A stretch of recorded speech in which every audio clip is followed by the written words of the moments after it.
Welcome everybody into another edition of the Living Deadwax podcast here on the Living Deadwax YouTube channel. We talk about music here. I am your host Ty, joined by my co-host Tyler. Tyler, I know we just talked for about an hour catching up, but how are you doing today, my friend? I'm doing fantastic, brother. We're fixing to crack into something that is a major thing in my life for most of my life. So that'll be fun. How about yourself, my brother? I'm doing good, man. I'm doing good. Near the end of the year, weather's nice. It was like 80 degrees today, randomly. Oh yeah. But yeah, it's nice. It's nice. It's kind of a mild winter, I guess. So I haven't touched. That's true. It's only gonna get milder as we go on, right? But I think that I have not touched my air conditioning, which is a big deal in Arizona, since like middle of October. yeah, So I like that. I did crack on the heat a couple nights this week. Oh, well, you have a child, so a different story. But Yeah, early heating it kind of sucks a little bit, but I get it. Yeah, it was in like the high 60s in the house. Okay. And I was a little cold. So I just turned it on for like an hour just to heat up. Not even that, just to heat up the house, and then I turned it off when I laid down. But So yeah. I'm rocking back door open all night, brother. All night. Yeah. I mean, I would totally do that. Like if I'm in a hotel room, just turn the AC all the way down. Like, I don't know. We've done hotel rooms together before, so I don't know if I did that. Like when we went to California and stuff. 100%. 100%. Yes, you did. Just turn it all the way down. Just get it as cold as possible. Yeah, no, absolutely. Like we're under covers and blankets and everything anyway. It doesn't matter. But no, 100%. Spending their money. I'm much the same way. Well, especially considering for most of the year we are in inclement weathering, with our heat. So if I have an opportunity to spend someone else's money, like you said, to cool me off, I will take every opportunity to do so. So there's that. So Arizona, man. But anyways, guys, like I said, we talk about music here tonight. We're doing an album ranking, one we've been talking about and finally getting around to it. We're going to be ranking Blink-182. Just had a new album drop.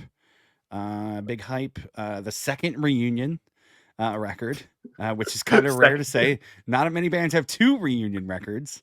Most bands don't even have one reunion record a lot of times. So, ideally, you don't have any, right? Yeah.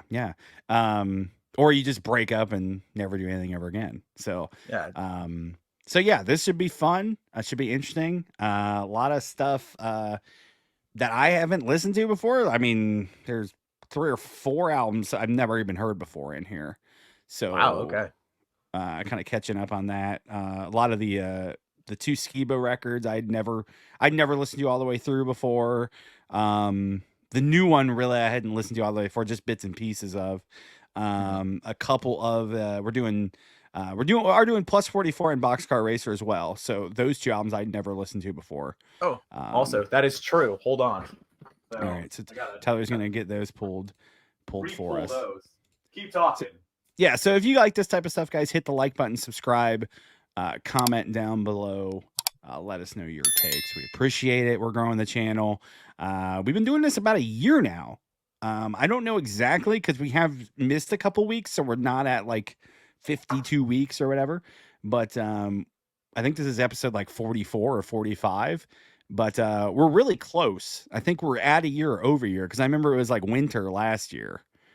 Fall winter last year when we started, so that's cool. We're a year in, past 100 subs. We're steady over 100 subs too. We haven't got to 100 and then 99 like the people unsubbing, which is nice. So I think we're finally cracked the plateau.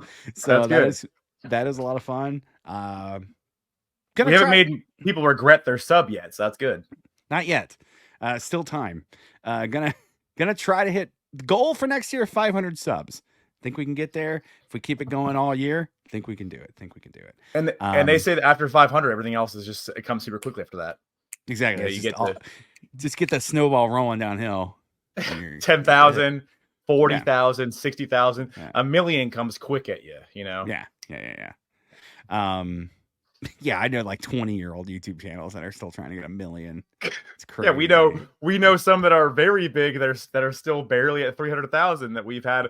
We thought certain folks were at millions years ago, and it turns out when we actually looked, 300,000, and it's insane. It's incredible. Yeah. Anyway, shout out Game Chasers. Great. One new thing I want to do on the podcast here, and I'm taking this from a podcast I listen to, Sacred Symbols. We're going to do kind of like a opening question, like an icebreaker question. Every show. They usually take it from the audience, but we don't really have that yet, so we'll get there eventually. I love it. They did a fun one last night within their own company, and I'm like, that's a good one, so I'll take that. So if you had one musician to pair with in a Hunger Games style competition, they're going to be your partner in survival. Who's that musician and why? Okay, I think we're gonna have the same person. If you really think about it, I think it's the same person. All right. I would assume. Actually, I don't know. When they did that question last night, and I'm like, oh, I could relate this to music. One person instantly came to mind, so I'm gonna let you say, and then we'll.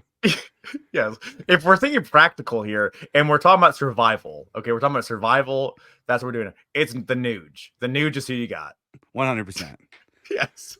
100%. Yes. He's been shooting arrows on stage for 60 years. So yeah. They're 60 years. He's like, since he was 8. He's gotta be like late 60s, right? Oh, is he 70s, late 70s, brother? Okay, since he was 10, late 70s? No way. There's no way. What are you thinking? Right? What's your number? I'm gonna say like 68, 69. I say 75. Wow. He looks good for 75 then. Because I watched him on, what is he, 75? 74. Wow. He does look good for 74, dude. Because the last time I watched him, he was on Trunk's thing with the the shitty one. Yeah. I watched him on there, and dude, I wouldn't have guessed that. But anyway, you'd think he'd be able to help you out, can shoot, can hunt. Yes. He's probably not going to be afraid to kill anybody.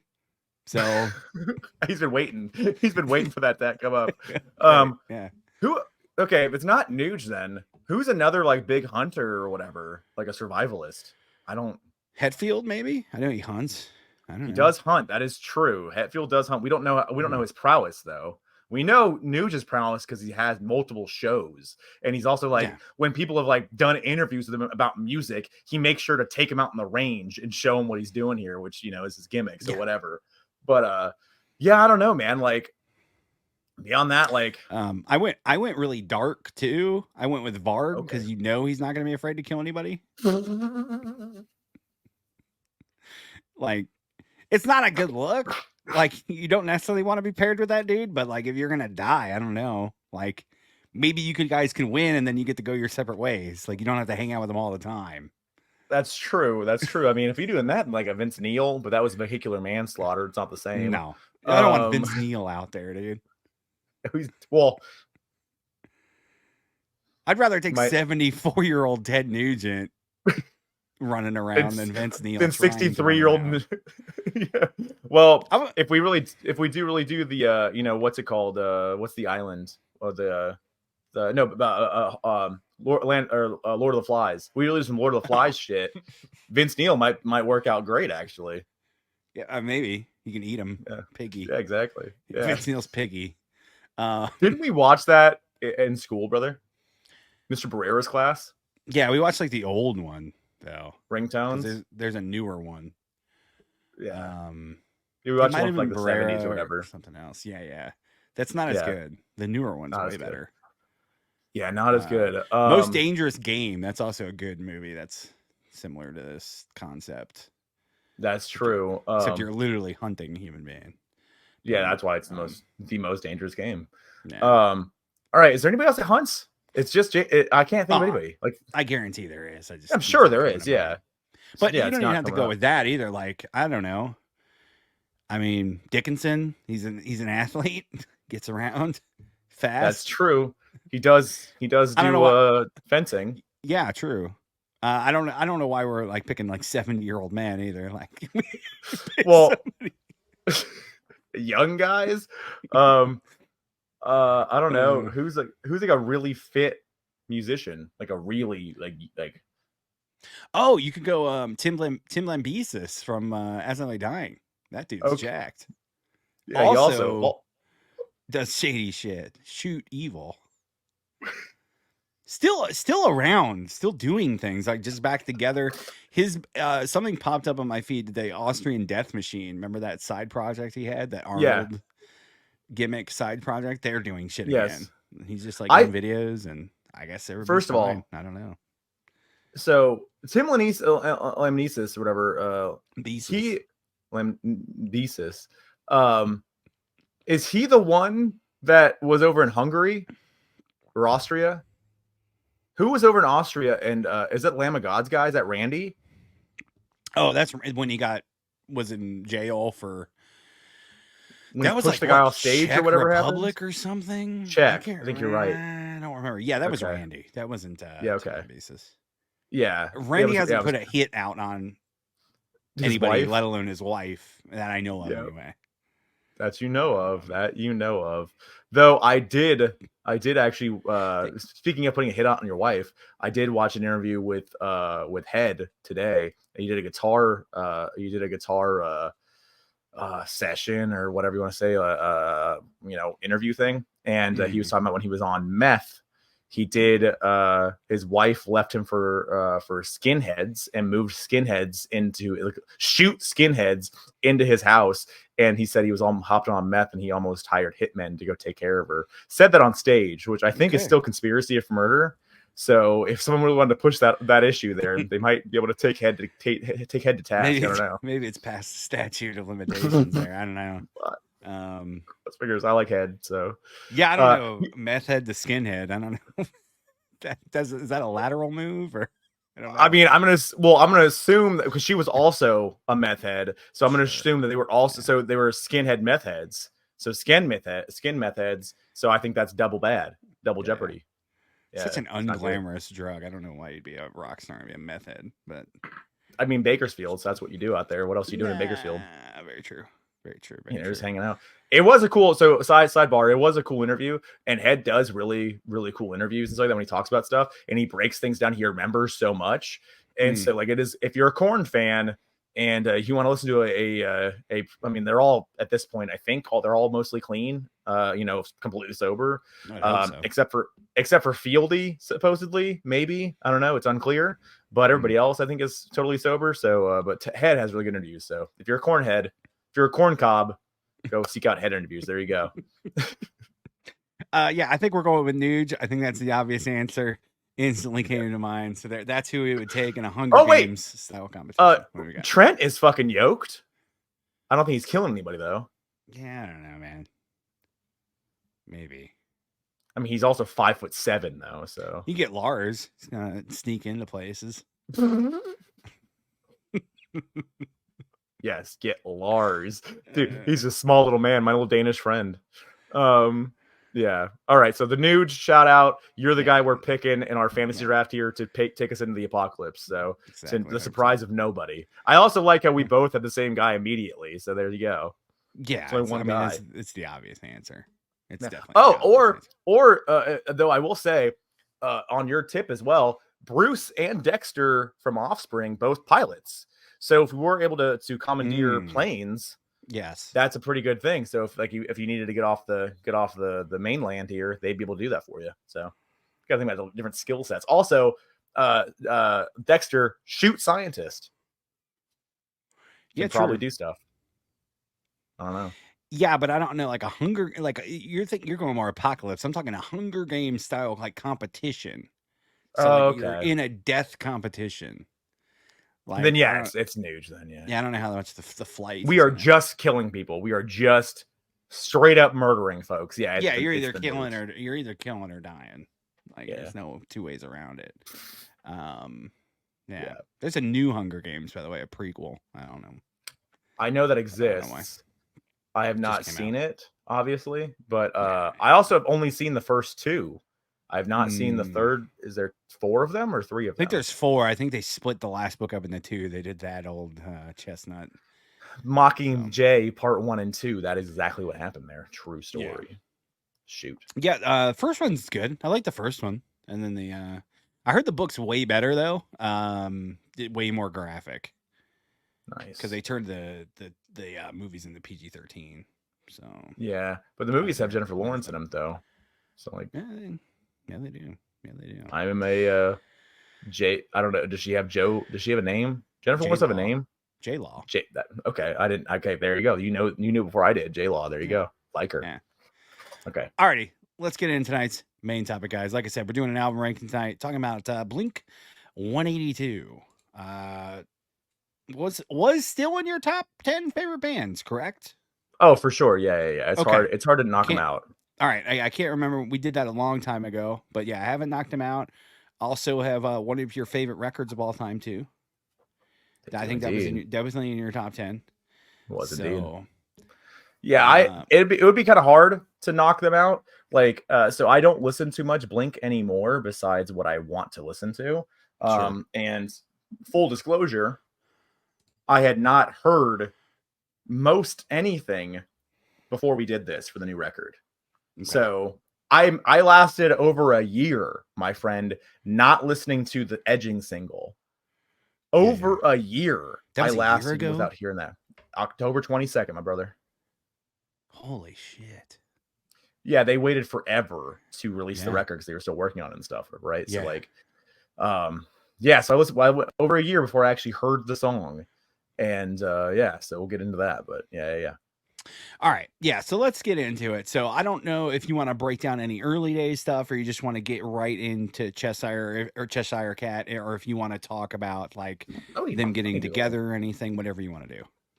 All right. So off the top of my dome here, so I've not researched at all, but this is just what I know in my life. So 92, Blink came together. So Mark and Tom meet because Mark moved out from his father's house down to his mother's house in San Diego in Poway. And that night, that first night that Mark was in town, he was talking to his sister, Anne, I believe her name is, talked to Anne and was like, hey, what are we doing tonight? And Anne was like, well, I'm going to my buddy's house, my girlfriend's boyfriend's house. And he plays guitar. You might like him. I think it'd be really cool. And so that person was Tom DeLonge. That same night, they wrote, I believe they wrote Carousel that same night, that first night they hung out. And so from that point on, also that same night, Tom, I believe it was Tom and Mark, but I'm pretty sure it was Mark. I think it was Mark, climbed a light pole and jumped off of it and broke his foot that first night they hung out. And ever since then, they were together. And they found I think he was a sophomore or a freshman at that point, Scott Rayner. He played drums. And they got him into the band. They called the band Blink, and that was the first name. And so they went through life. And actually, hold on. I can actually do something for you here, too. Okay. I forgot I had this, but whatever, we can do this. So they did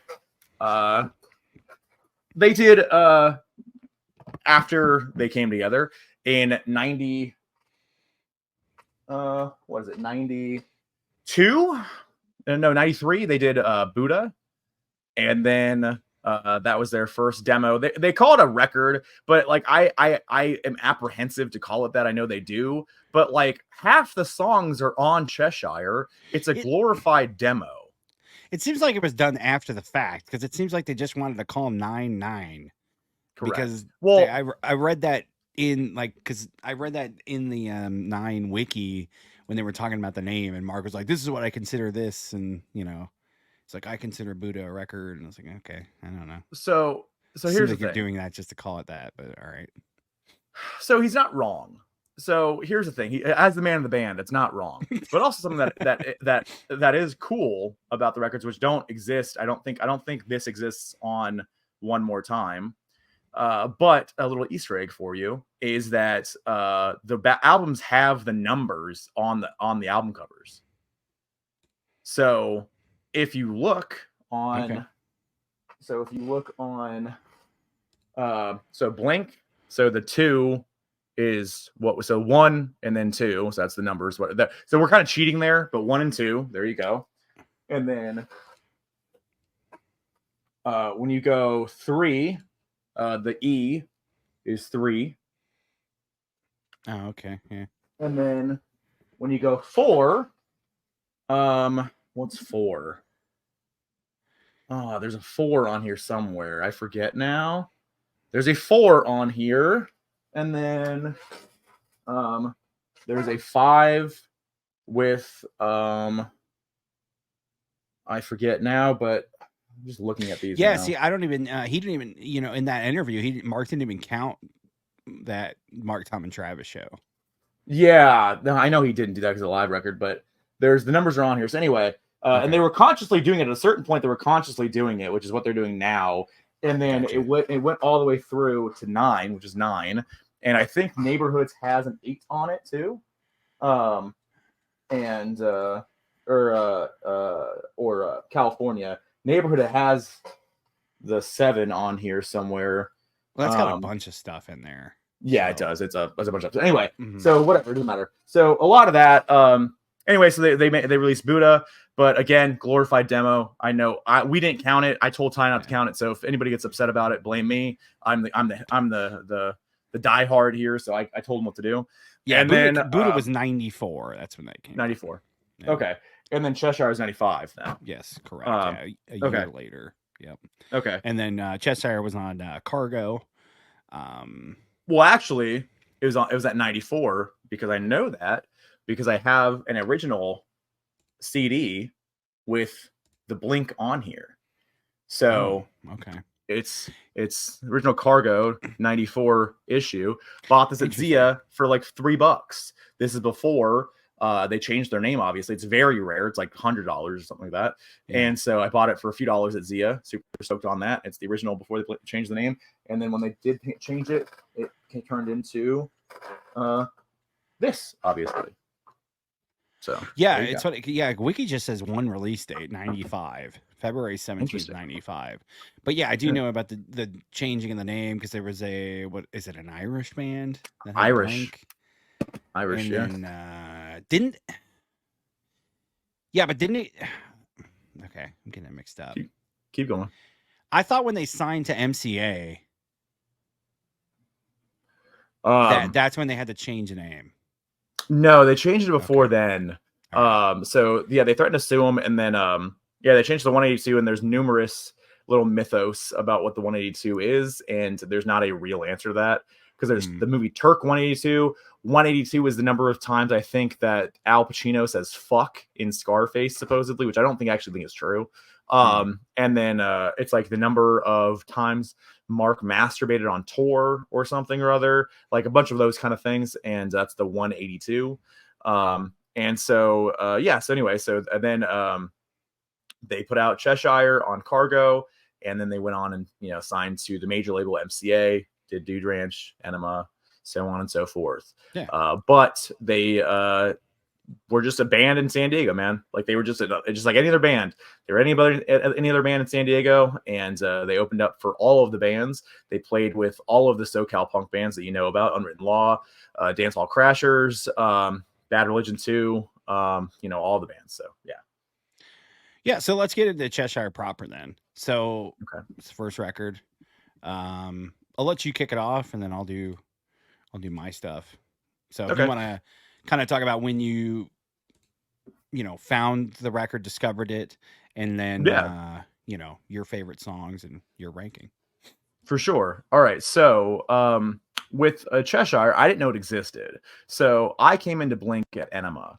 I came into it technically at Dude Ranch, but Enema was my first record that I actually had, and then my dad bought Dude Ranch obviously for me, and then whatever. But the one reason I found out that Cheshire existed is because in the in Enema, when you bought it, it had a mailer in there, like a little advertisement kind of thing, whatever, that you could pull out and fill out and send off to stuff, whatever.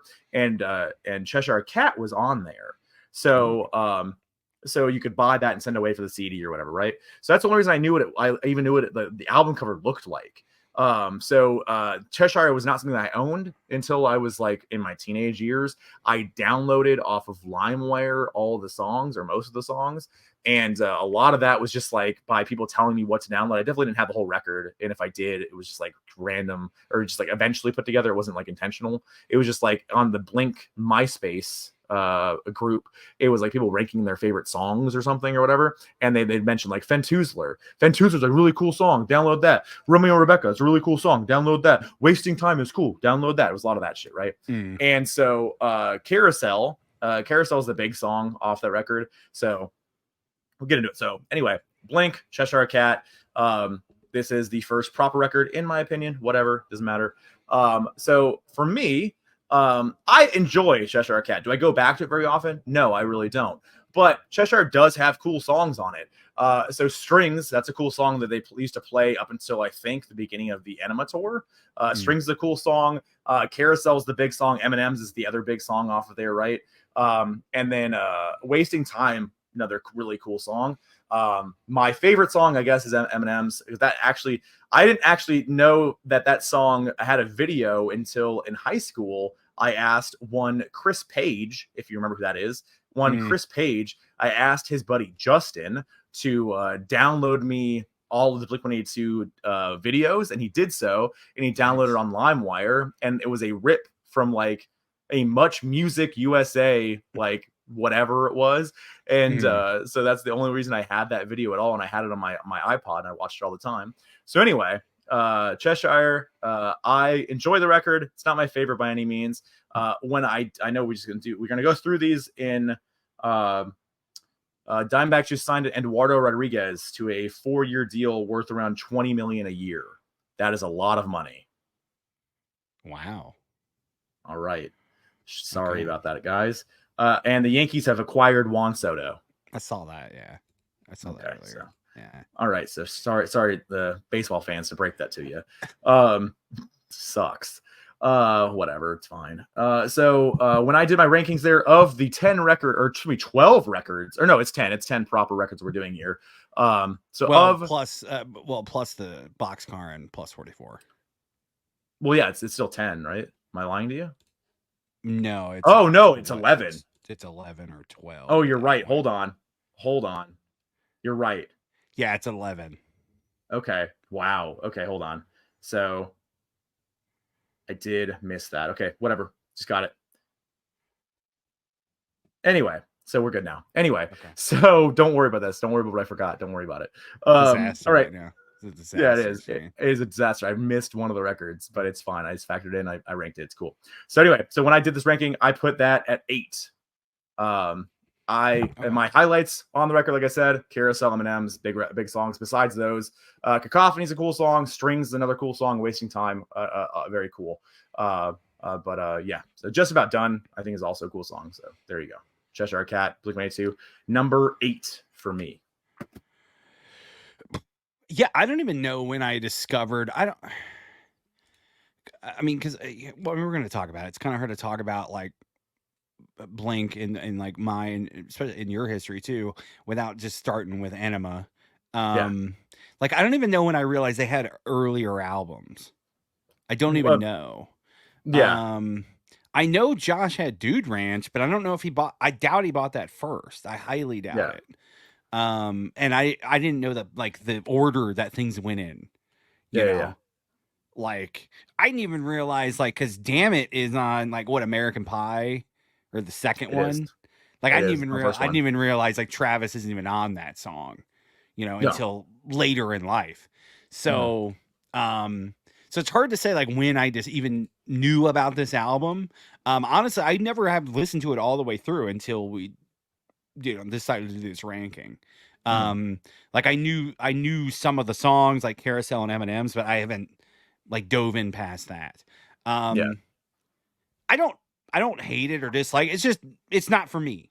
Like it's not my thing. Like my punk pantheon, and I understand this is like pop punk and whatever. I'm not going to debate true punk or whatever. It doesn't. My punk fandom doesn't really exist past like the Ramones.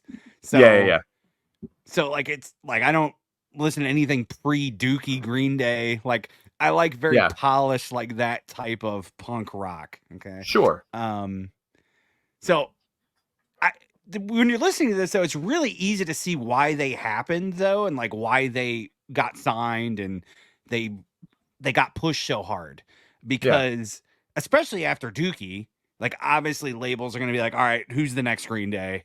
What can we do to do this? And like they're a same year. logical, yeah, they're a logical extension to like pick up and sign. So Dookie, Smash, Punk and yeah, Drublick. yeah. What's the Bad Religion record? It's ooh, is it Generator? I think it's 94. But the 94 is the year punk broke. That's the whole thing. And I think there's a few other bands too that had records come out that year. So anyway, keep going. So like my point is like the elements are all there. Like, Yeah, you know, they're very poppy already. totally. Um you have like you have all the like the kind of jokey songs that they're known for, especially in the early years. Yeah, Um the production's just very typical of that time. It's fine. It fits the record. Like I'm not gonna bash it because of that. I had it yeah, at 9. So number 9, so very similar to you. You had it at 8. That's what you said? yeah, yeah. Okay. Yeah, so I had it at 9. Okay. So that was 94 or 95 released. And then you get Dude Ranch and that released 97. yeah, June 17th, 97. And that Yeah, was after getting signed to MCA, so that's their major label debut. yeah, Which we can talk about, which you know, from what I was reading, kind of had like obviously Scott was bad into his drinking too, but I was reading an interview with him too, and he talked about because they were thinking about signing with Epitaph, yes, and he was saying I really wanted to sign with Epitaph because that's all the bands that I grew up loving, and totally. wanted to be on that label, and then obviously Mark and Tom thought differently. So I Yeah. think that might have been a kind of a contention point, and obviously his drinking too. Hmm. Um, so it's Scott's last album on drums. It's easily their breakthrough um, Totally. album for sure. Obviously they would grow into much bigger heights, but this is easily like, all right, our foot's in the door. So if you want to pick it up from there. No, yeah, like if they just ended on this, like if they just and they made another record that went nowhere, whatever, this is still a big deal for them and for like the Mhm. pop punk scene of the late 90s. Still very big deal. So Dude Ranch came out on MCA, you said a major league debut. They had their first like real video come out with Damn It, with an actual budget and like a story and things like that, whatever. And Josie had a video as well with Miss Alyssa Milano in the video, which Oh, is pretty good. She's looking pretty smart in the video. I did not know Uh that. oh yeah, that's a good video. That just sucks. Josie's awesome. Josie rules.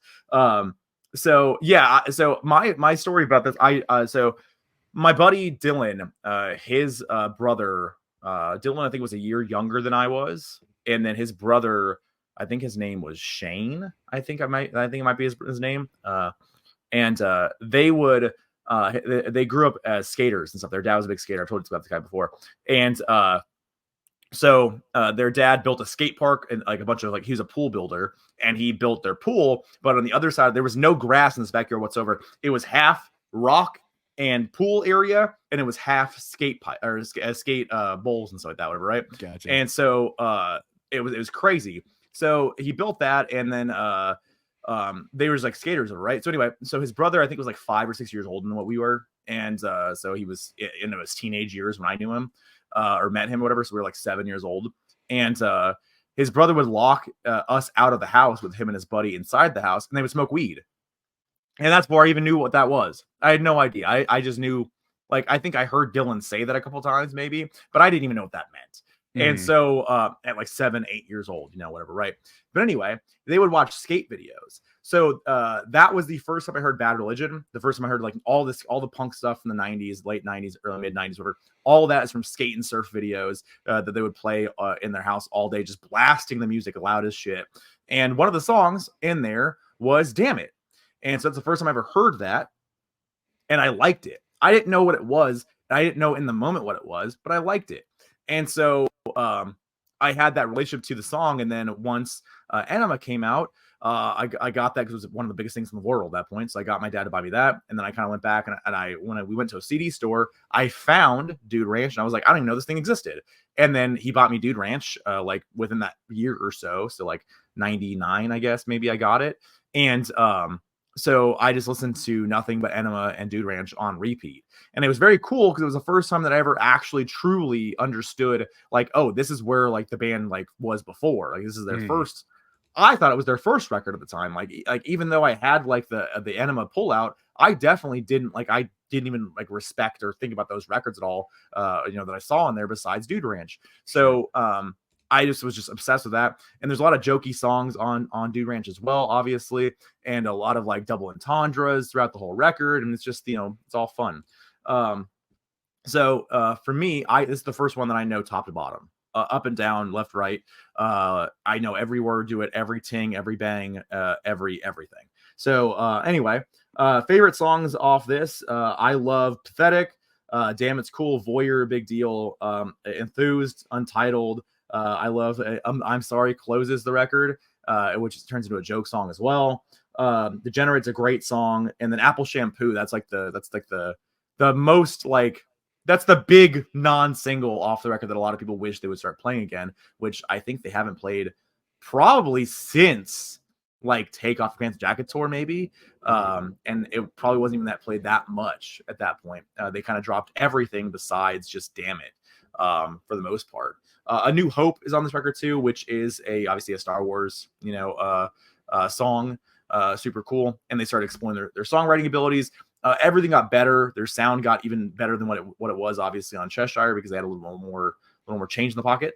And so they did all that, and Damn It was placed in a lot of things. They had the placement in obviously American Pie, which was 99, so it wasn't even on like this like album run or whatever, right? But yeah, they got placed, and I think Damn It's in a couple other things as well off the top of my head, and from that era. And so they got pushed through. I think they toured with like Unwritten Law, and they did a few other bigger tours that kind of introduced them to more people. They got on Warped Tour. They did that the whole summer and just kept pushing and just playing and playing and playing. They went overseas for the first time, I think, on this record. Just absolute insanity what happened off this. But again, if they ended it here, it would have been a success story for a SoCal punk band at the time, right? But I think this later went platinum, at least one time platinum, maybe multi. And yeah, so there you go. So for me, my money, like I said, I'm going Apple Shampoo is my favorite song that's not a single, and maybe a lesser known to like the non-fans out there. I would recommend checking it out. Love it. And yeah, but a lot of joke songs on here. Dick Lips, another big song, but a lot of joke songs on here, but they are still good. It was an Australian single. It was actually the first single in Australia. Nice. So, the Aussies. And then Damn It was the first single everywhere. Quick note about Cheshire too, just reading, as of 01, and I don't know if it's been certified since, had sold 250,000. So that might be a gold record by now, which is crazy. That's crazy to think about for a debut. Yeah, with no promotion, like it's just people buying it because it says Blink-182 on it at that point, right? Yeah, obviously after the fact, but people going backwards, but it's still very impressive. Yeah, like I said, also, dude. So real quick, I'm sorry, didn't know this until like regrettably. Do you know what Dude Ranch? I think I've told you this before, but I just learned this within the last 5 years. Do you know what Dude Ranch is? Do you know why it's called the record's called Dude Ranch? Oh shit! I read it last night. I can't remember. I didn't. Come. Okay. There you go. No, I didn't read that. The gatefold though has a parody of Bruce, right? Yeah. Yeah. Okay. Very cool. Yeah. I actually, to be honest with you, until this moment in time, my brother, never thought about that. I just thought it was a greetings card. I never did a connection to Bruce at all, but you're right. Like, sure. That's what it says in the wiki. So okay. Fair enough. I don't know if they have said that or not. Yeah. One One thing I do like about the wiki, aside from the recording, the band spent time playing Crash Bandicoot. Nice. There you go. That tracks. Oh, also Mark Trombino, who did a bunch of records. Also, the first record he did for Blink. So, and to this day, only record he did for Blink, but massive deal for Mark Trombino as well. Yeah, he did. What Jimmy record did he do? Bleed American, and he did Damage, I think too. What was the record that came out right around that time? Is that Bleed American? Oh, No, Clarity came out in '99. Static Prevails. Oh shit, he did Static Prevails. Okay, so that's how they basically, because that Tom is really into Static Prevails. Okay, so yes. according to the wiki anyway. No, you're right. You're right. Yeah. All things I'm forgetting. You're right. And that's the song Emo, on there. That's about basically Jimmy Eat World. The first time I ever heard the name Jimmy Eat World is out of Tom DeLonge's mouth. Oh, gotcha. Okay. Because he name checked them in the Urethra Chronicles, which I had a download copy of way back when. And Jimmy Eat World, the first time I ever heard that, he mentioned them on there. That's 99. Gotcha. Crazy. Also, little housekeeping here too. Damn It was in Can't Hardly Wait. Yes, it was. Damn It was not in American Pie. That's is it Dumpweed? Oh, retconning right now. You're right. This is totally true. This is all true. So we're getting teen movies mixed up. Yeah, Damn It's in Can't Hardly Wait during the police scene when they were breaking up the party. So yeah, I was doing a little retcon because I was looking at like in popular culture when you were talking about if it was in other things, and that was like the main thing they listed. Totally right. As far as like my memories, Junior, it's like I said, I didn't even remember it existing. I remember Josh having it, but like I didn't put two and two together. Like, oh, this is their record before Enema of the State. So, like honestly, my memories of it are very, very sparse. I think the record has a lot of charm. Like it's definitely a drastic improvement over the debut. Like you said, they got a little bit more money. The production is getting better. I think, I mean, obviously during this time too, they're touring a lot. Like, and Mark and Tom aren't the greatest singers anyway, so the vocals are pretty strained, but they're fitting. They kind of fit the vibe of what they're trying to do. Like everything's kind of thin, but it fits. It fits it. Damn It is obviously a classic. It's a classic song. It's a great song. Every night, play it every night, and close with it. Yeah, it's clearly one of the best songs they ever wrote. And it's a good example of like the catchiness and the pop that they were incorporating in the music. Like that's the perfect song example for that. I do think it's like a stepping stone album. You can see what's going on. I understand like if people have a soft spot for it and this is their favorite Blink record, I get it. Like especially if you were there at the beginning, like I could totally understand why this would be somebody's favorite. This is the cool. This is the cool record. This is the record where if you want to be like a cool guy, a contrarian guy, it's this one. It's always Dude Ranch, always. Yeah, like this is or something else, but it's always Dude Ranch for the most part. Gotcha. Okay. Yeah, I mean this is definitely like I would say like it's I don't know if it's an apt comparison, but like the Ride the Lightning choice. Like I don't like Black Album. I like Ride. You know, like sure. Both sophomore albums too. So I think Scott's fine, but like when Travis comes to the band, like it totally changes, and I don't think that's a coincidence. No. Like I mean, obviously they get more money, so the production gets. But he's very important to the band, which is obvious on the next record. Where did you rank it? I don't remember. Okay. Oh, I'm sorry. I didn't do that. Okay. So hold on. Oh, also, sorry. I know but more things are just coming in on this. Trent Grisham, also going back to the Yankees. And then the Yankees are keeping Alex Verdugo. So they have both Alex Verdugo and Juan Soto there for the outfield. So there you go. And Aaron Judge. There you go. And Aaron Judge and Stanton if he's healthy and just not going to DH. Loading up. I think he's loading up again. There you go. All right. So for me, for Dude Ranch, I was at number 5. Wow. Okay. I mean, Pathetic's a really cool song. Damn It's probably my favorite song. I like Josie. I like Emo quite a bit too. Especially knowing the story of the song. I put it at 7. Put it Okay. at 7, so a Wow. little bit above Okay. Cheshire. So, as of the end of the decade, so like not the 90s, it had already been certified platinum. So who That's knows what it's at now? that's Several just times over Enema. platinum. That is just Enema right there. Yeah, It's 100%. crazy. Damn It debuted, or Damn It reached number 67 on the Billboard 200 and number 1 on the top heat seekers chart. So they're already getting Wow. that. They're already kind of feeling that Green Day rub, and they're Yeah. becoming one of the biggest bands in the world already. Yeah. And that would obviously come to fruition on the next record. Yeah. The hype was real. So if you want me to keep going on this one. Yeah, go ahead. Okay, so hype was real. So they had a demo, which I believe Scott's on the demo for some of the songs there. Oh. And so basically Scott was too messed up one time to play.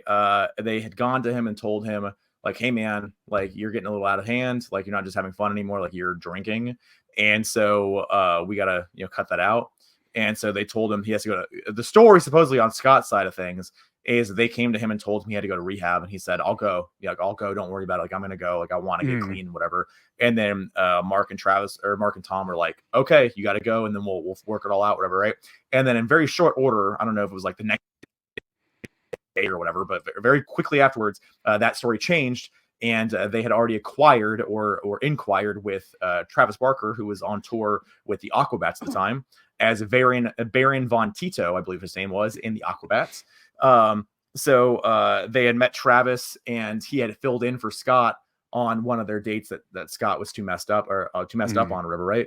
And Travis learned 25 songs, I believe it was, in like an hour, basically. Yeah. And so Travis, they didn't like. What's crazy about that story is like, not a lot of drummers can. I don't know. I'm not a musician here, but I don't think a lot of drummers can learn 25 songs in a matter of a few hours. And I understand these are not the most intrinsically complicated songs, whatever, this and that, but it's still very crazy to me that like he was able to do this. And so that impressed Mark and Travis, or Mark and Tom. And so after some amount of time of soul searching as to what they want to do with the next step, and I'm sure they consulted management as well.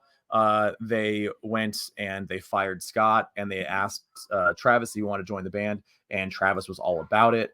And so at that point, they started working on what would become Enema of the State. And so they did, I think there's a couple songs on the demo that are Scott. The vast majority, I think, is Travis. I want to say Dumpweed is Scott. And maybe like Don't Leave Me or something, maybe. So those are Scott demos, and then everything else is Travis. And so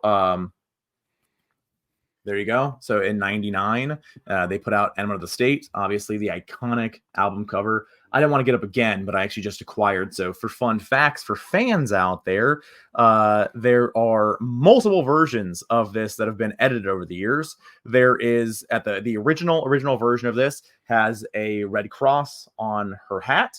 Miss Janine Lindemuller, I believe her name is. And so the red cross on the hat there, and also a capital B for the blink.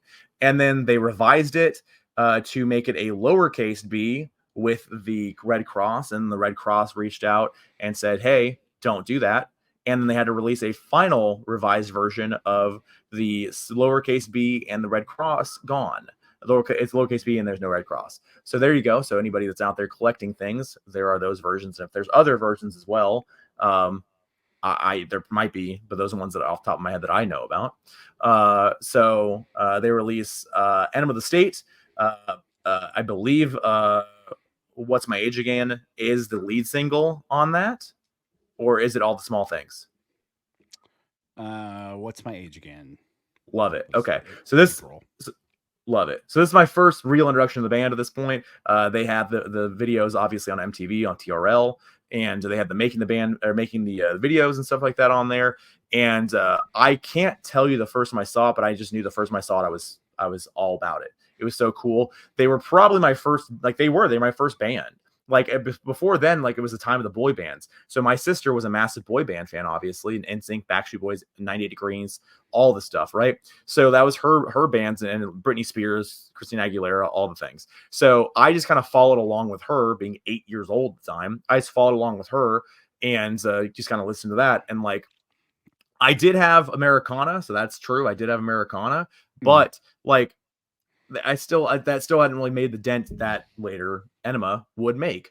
So it came out, and I love the videos, and I convinced my father to buy me the CD. And so it had the parental advisory sticker obviously on there as well. Super fun. And when we got it home, my mother, as she did with the Offspring CD, she was upset that my father had bought it for me. But she informed me that she better just not hear me say the words. And I said, I won't.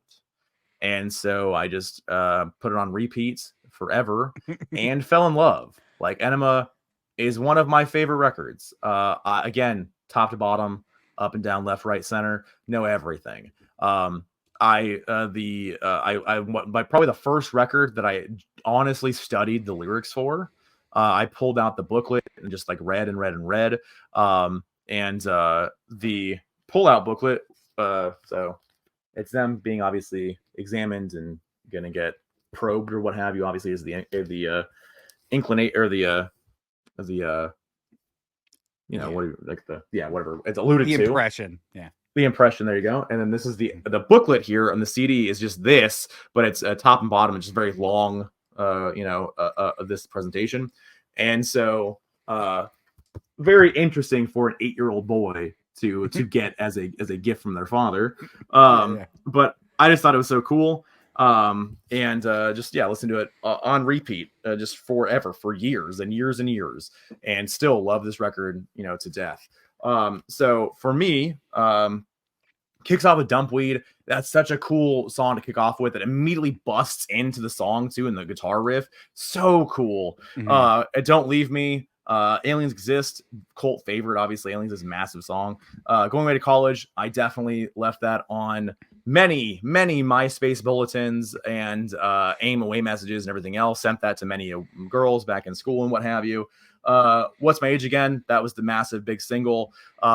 They did the spoofing of the boy band videos, which that video was one of the biggest videos in the world, and I think got retired on TRL, and it was everywhere. All the Small Things, What's My Age Again? They're naked. All the small things are naked. What's My Age Again is am I missing the videos up? Which one's which? I forget now.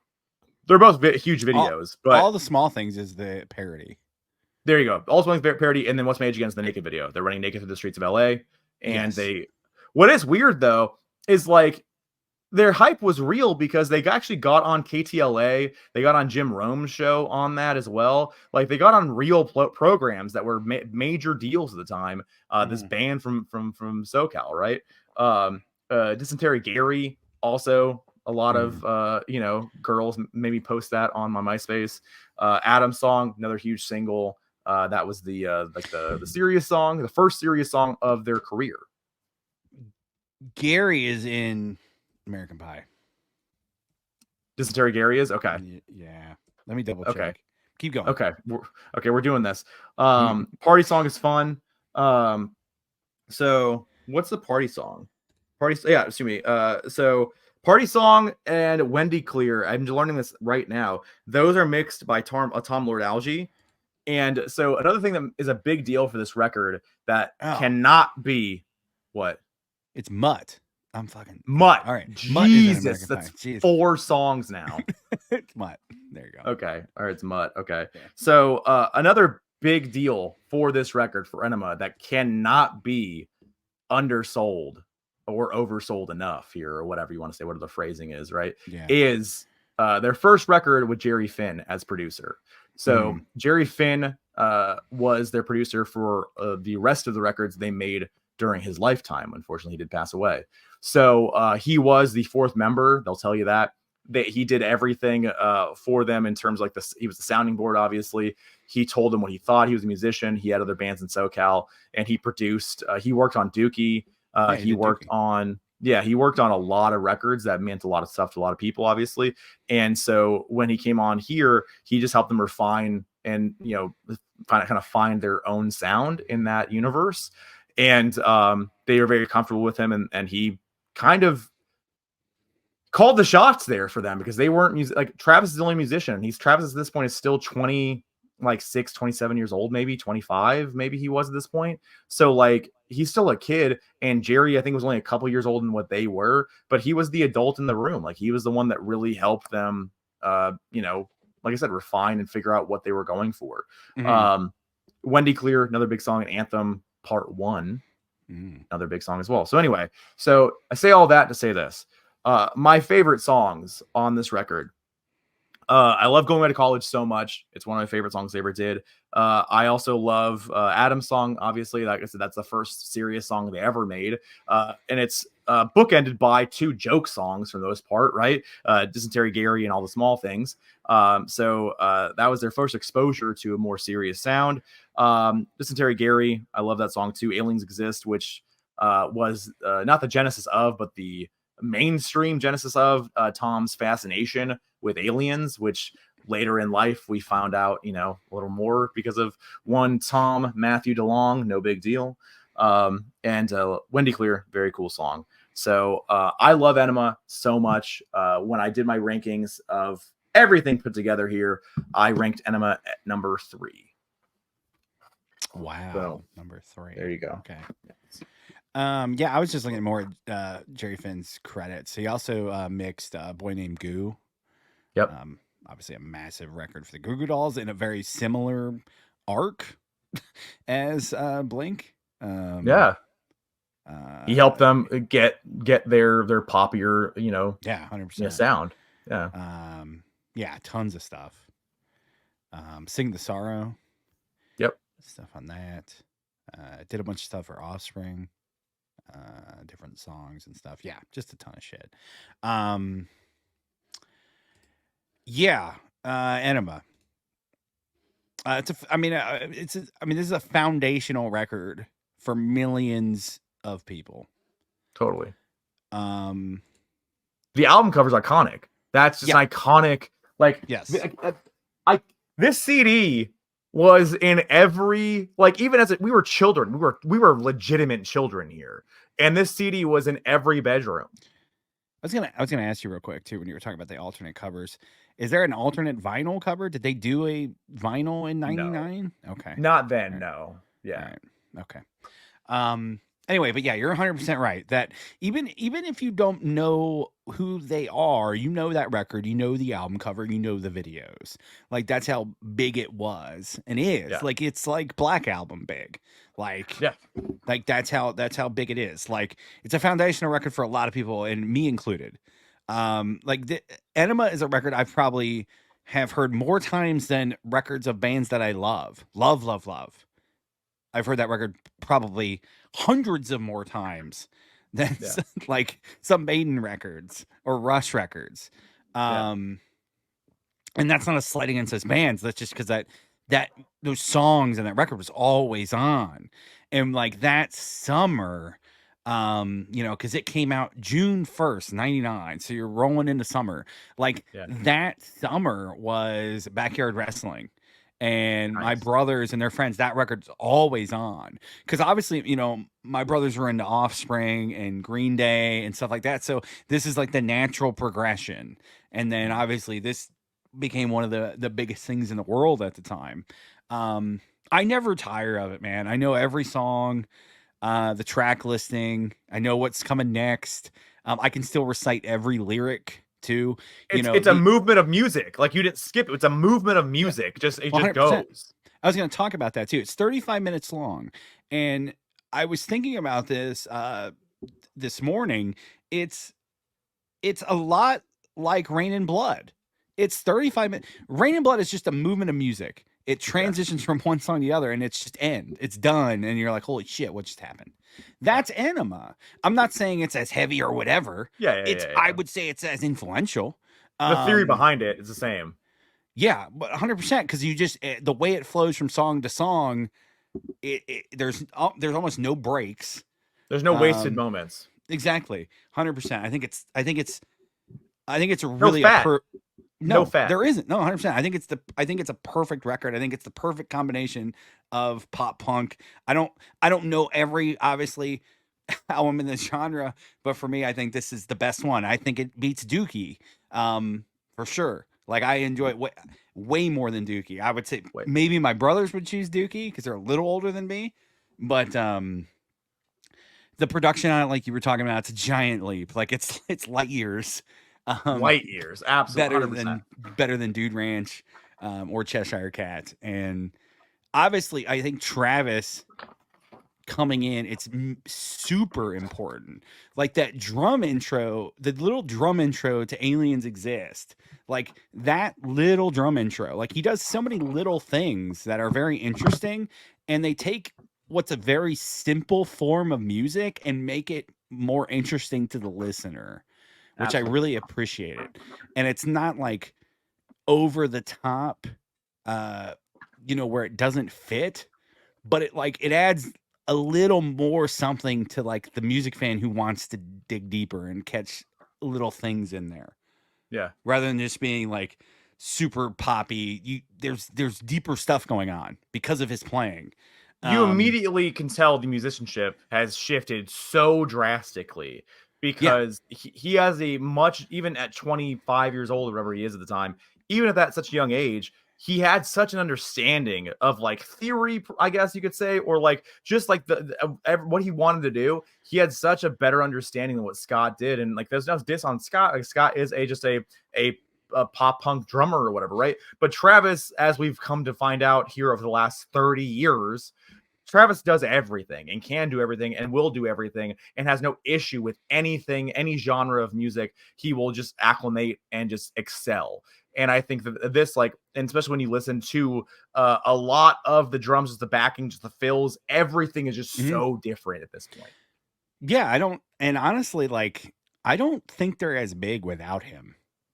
They might 100%. have went on to do things, but like him being involved in the album covers and all that shit, and kind of like the whole vibe of the band, like I mean, he kind of transcends the band, and he did for a while too because he had this reality show and shit. So I think people even knew of him outside of Blink, and they probably do even today because he's such a he's a producer and does a lot of the hip hop stuff.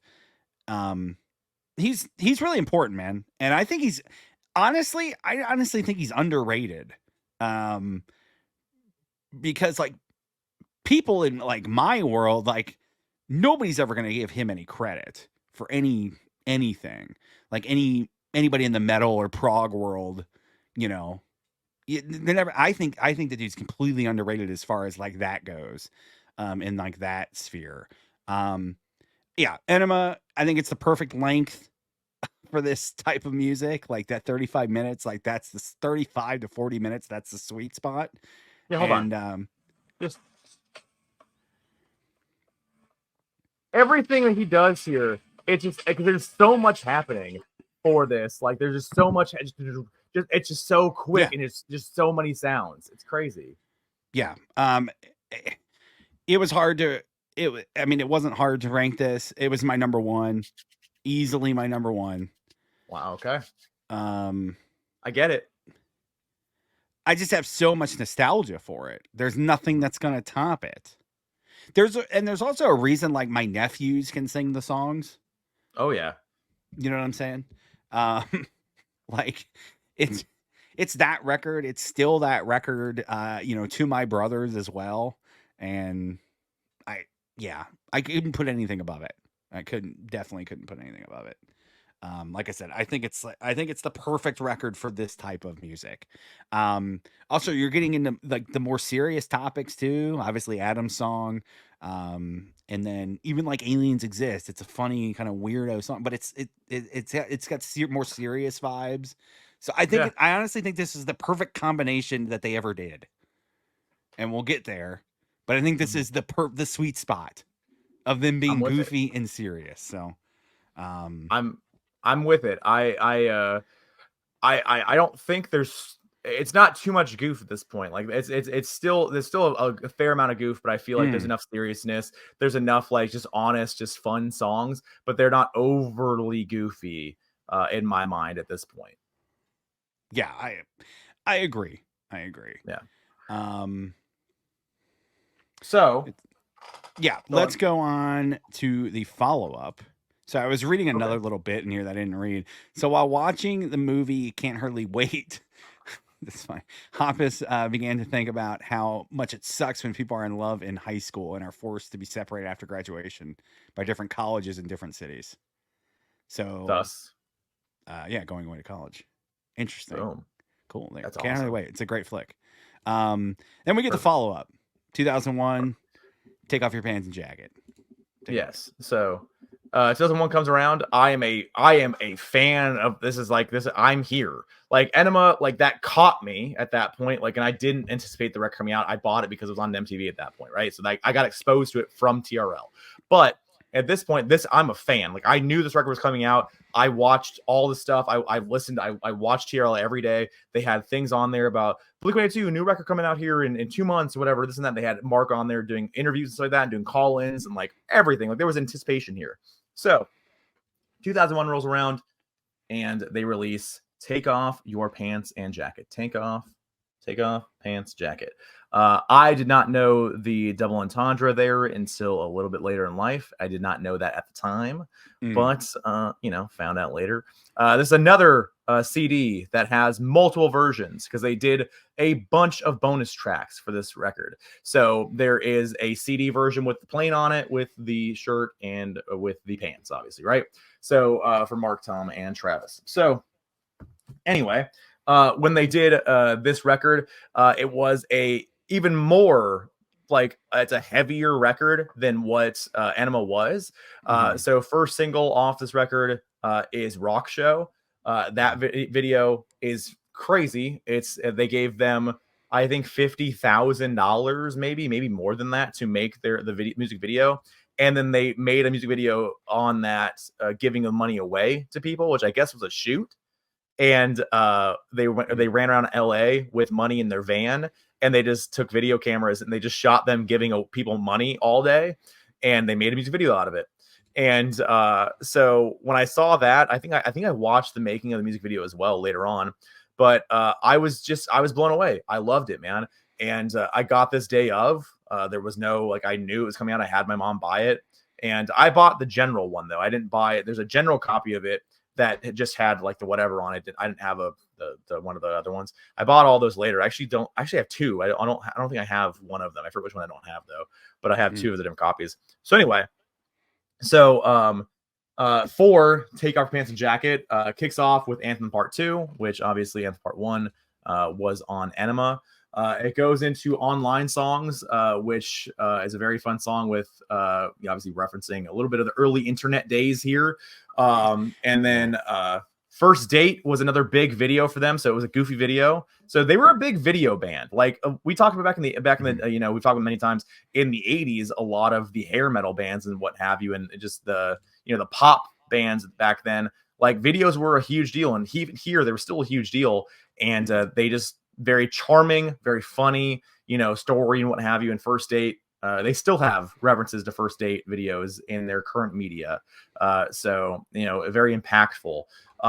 Happy Holidays, You Bastard. That was a song it's a joke song. It's a very obscene song. This song, absolutely, I remember listening to this in my sister's room on my sister's boombox, and she wanted to hear it.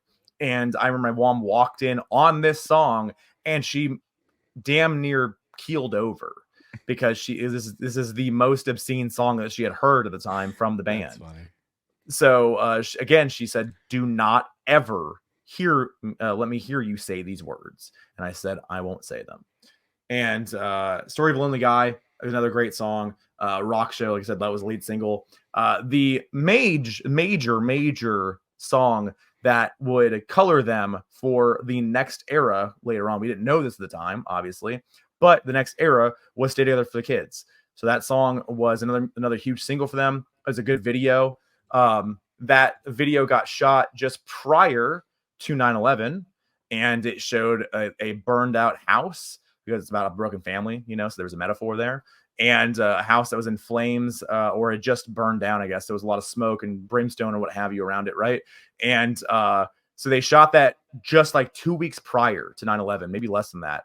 And they had to recut it because post 9/11, obviously, they couldn't have like smoke and fire everywhere as you're watching, you know, ground zero smolder, you know, every day for 2 months or whatever it was, right? So they didn't want any comparisons. They had to recut it to make it less smoldery, you know, and still keep the general idea of the video.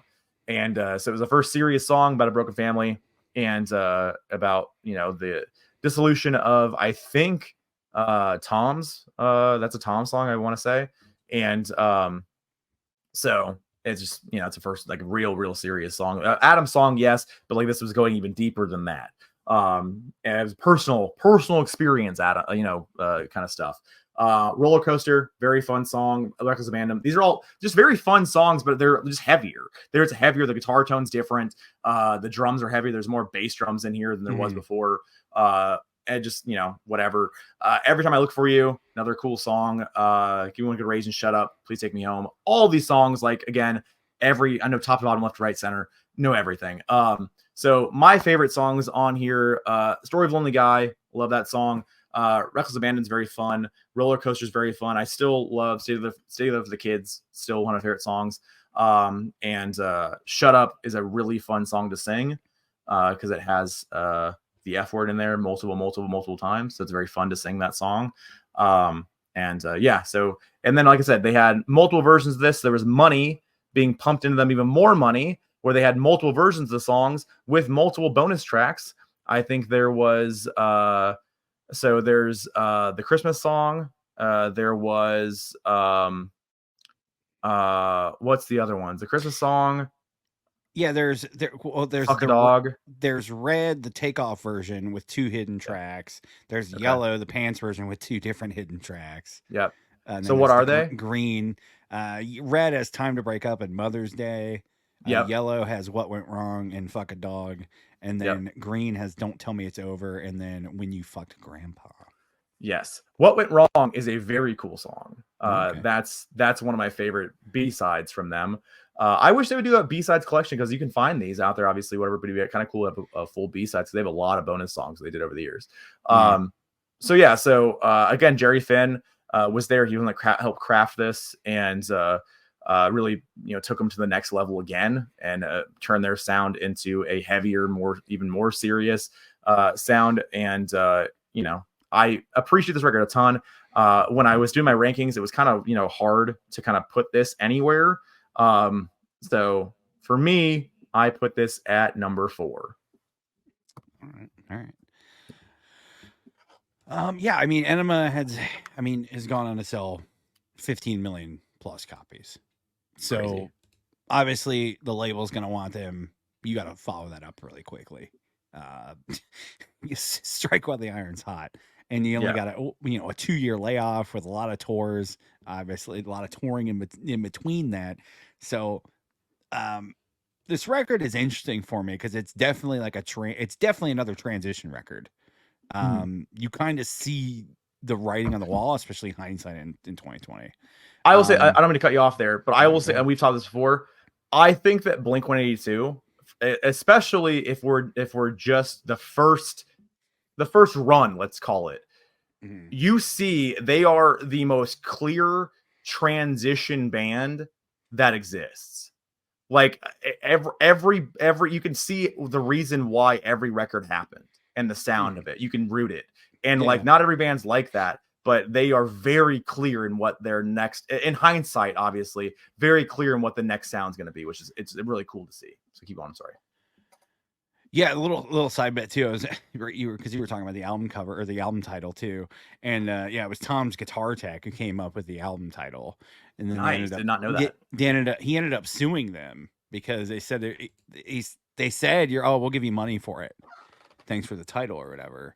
Wow. And they sent him a letter from their manager, and they offered a $500 payout, so he ended up suing him. and he got 10 grand out of him. Apparently, they settled out of court, so got 10 grand for a album that went on to sell 14 million copies. Now, granted, the album title's probably not that important, but it's just funny. That's so. Here's another fun thing. Hold on, let me see if I think for this record, you're speaking of the title here. Oh, excuse me. That's the next record. So my apologies. We'll talk about because there's another fun title little tidbit here. Okay. So that's the next record. Keep on. I'm sorry. Okay. So my thing is, like, I don't even really remember Take Off Your Pants and Jacket as a kid. Like, I literally just remember Enema, and Josh had this too, but it's like we just listened to Enema so much. I don't know. I kind of had the vibe as a kid, and even now that it's just kind of a letdown. I don't dislike it, but I mean the standout tracks are still great. Like they're great. They're staples, obviously. But I think song for song, like it doesn't stack up compared to Enema. It's almost the exact same length. It's very clear what they were trying to do because there was label pressure. Do this again. Just do it again. Do it the same way, and we're going to sell a lot of copies. And they did. It worked. But I think there's something more there, which we'll obviously get to. I also don't think the song order works as well as Enema. Okay. I think, like you said, I think Enema just flows so well as a movement of music where this doesn't. And I think even their songwriting, they felt that pressure to like, okay, we have to chase this. I mean, they even talk about like writing the rock show in First Date. Like Mark wrote the rock show in like 10 minutes or something, you know? So like, there's like, all right, we got to do a big single here. Whereas Enema is more organic. I think Mark's talked about that ideally he wanted to hang out for another year or so and really like try to make a record. But like, because just like you said, Enema was so hot and the tours were so crazy that there was like you just said, there was legitimate pressure to do this. So he ideally wanted to hang out until 2002 and do a record there, but there was just too much pressure, like you said. Yeah, I mean, Tom said that the president of MCA was penalizing us an obscene amount of money because our record wasn't going to be out in time for them to make their quarterly revenue statements. Yeah. So like, obviously there was giant pressure to, which is crazy because they did put out Mark Tom Travis show just before. Exactly. Yeah. So like there was Blink money to be made. They had a DVD out there at the time before this. Like there was Blink money coming in, but they needed more Blink money. Yeah. I think Stay Together for the Kids is really good. I think it's a great song, but I think it's like a poor man's Adams song. Like I think that's like it's supposed to be the Adams song of the album. Yeah. I think it's good. But I think that's kind of the perfect analogy for the entire album. Like I think Take Off Your Pants and Jacket is a poor man's Enema. I understand if people want to put it as their favorite, like I get it. Like if you're introduced to that as your first record, I get it. But to me, it isn't different enough to stand apart. It just feels like Enema Part 2 with kind of worse songs and some really good songs in between. And I don't think Enema really needed a sequel to begin with. I think if they just took a couple years off, I don't think you would have had all the messiness, which we'll get to. And it's Return versus Empire, right? 100%. 100%. And I also, like you were saying, I think if they got what they wanted to take a couple years in between and actually do what they wanted to do, not that this isn't, but it's definitely a transitional record. I don't think you wouldn't even got any of the messiness. Like you probably wouldn't have got Boxcar. You know, who knows if we'll talk about that. Who knows if Untitled would have been the next one if you wouldn't got Boxcar. But anyway, so yeah, Anthem Part 2, First Date, like all the singles, Rock Show. I really liked Every Time I Look for You as well. I put that down as a standout. I put it at number 5. So I'm right there with you. You had it at 4. I had it at 5. Love it. So yeah, we had that, and then we get messiness.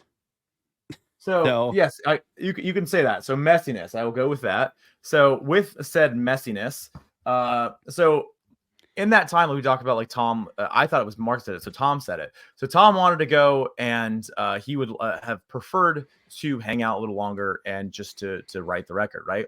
Well, when they were touring on Take Off Your Pants and Jacket, Tom was still writing. And the songs that Tom was writing, he didn't feel as though they meshed with the Enema Part 3 or whatever the motivation might have been from the label side or band side, whatever, right? So Tom thought it was more of a post-hardcore emo, sound that he was going for. He didn't think that necessarily fit for Blink. So he was like, I need to figure something out. And they were so hot at the time that MCA was like, okay, cool. Like, if you want to do a weird record, whatever, that's more Blink money coming in. So let's go ahead and do that. So at the same time that Take Off Your Pants and Jacket was selling, the videos were still being played. It was still a huge deal. Tom, with the assistance of Travis on drums, put out Boxcar Racer, his first solo project record, if you will. I mean, it is. It's a real band, but it's Tom's whatever writing. So I did not know 2002, correct? So a year later. So I did not know this record was coming out.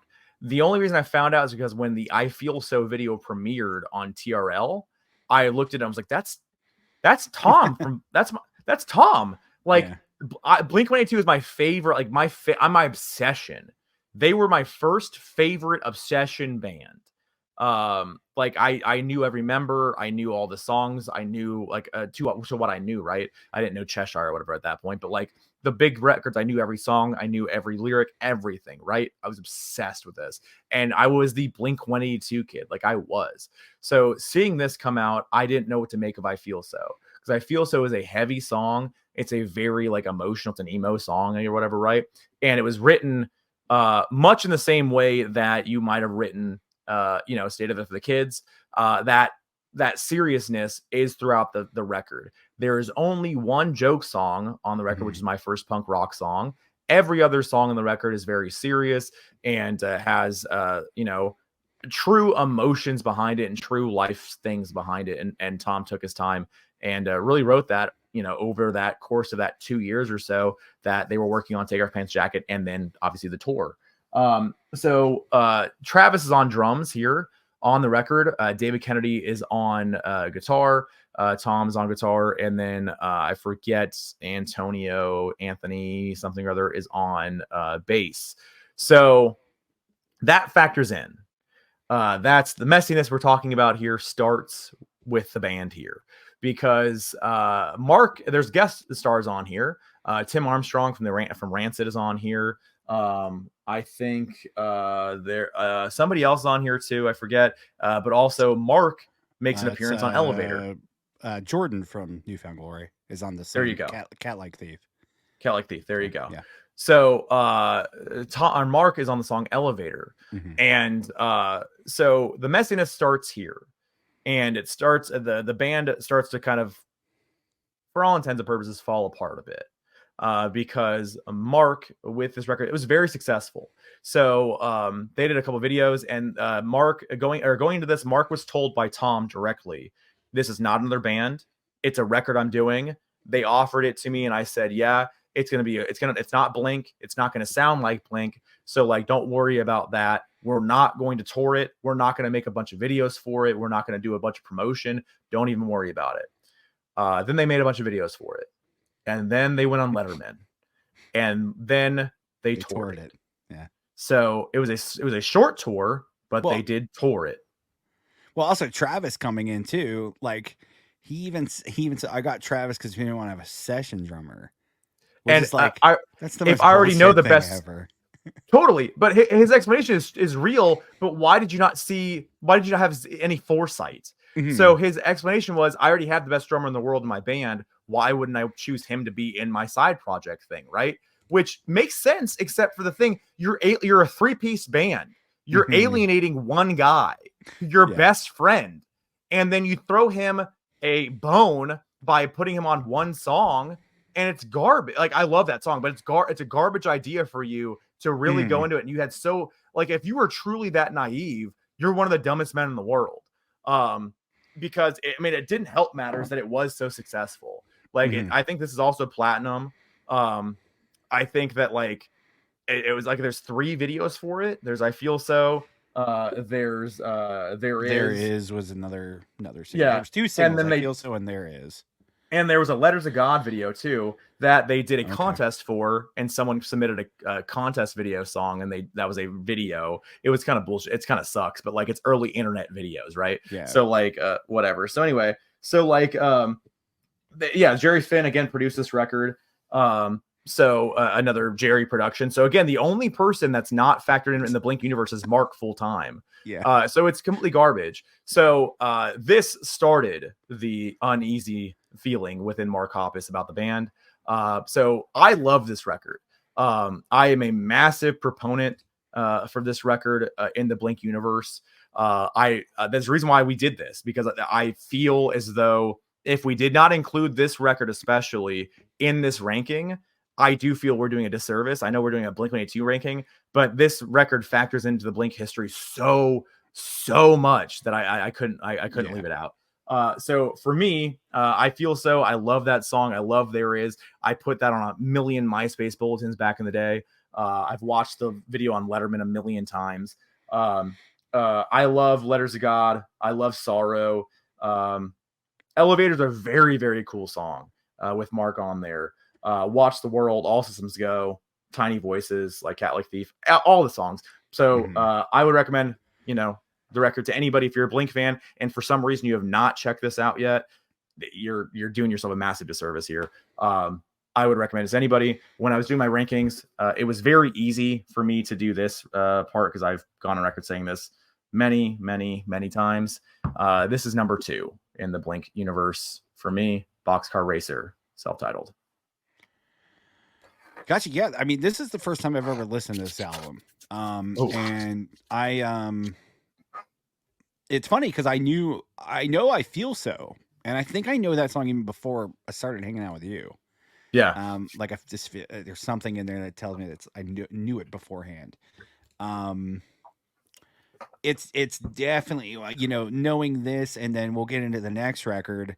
It's very obvious again, the transition. I think this is a really great album. It's a really great Blink album that isn't a Blink album. And like you said, it's only missing that one ingredient. It's a darker record. It's a little bit more progressive. I think it's heavier than Take Off Your Pants and Jacket. Tom's stretching his songwriting ability. It shows like he's actually a really good songwriter. Yeah. Like beyond just good dick pop jokes songs. And shit. Yeah. Like I said, it's easy to see the step that was taken from this to Untitled. Tom's great on this. I think it's some of his best vocal work and songwriting, like in all of this. Like I said, it's a pretty dark record, but it is kind of upbeat at the same time. Like, which I appreciate. It's got some dark lyrical content, but some of the songs will be, the music itself will be more positive. So it kind of runs that gamut of emotions and sounds, which I appreciate. Like it's a really impressive album. Travis is, as typical, great on it. I put I Feel So and Letters of God, There Is. Those are probably my standouts on it. Oh yeah.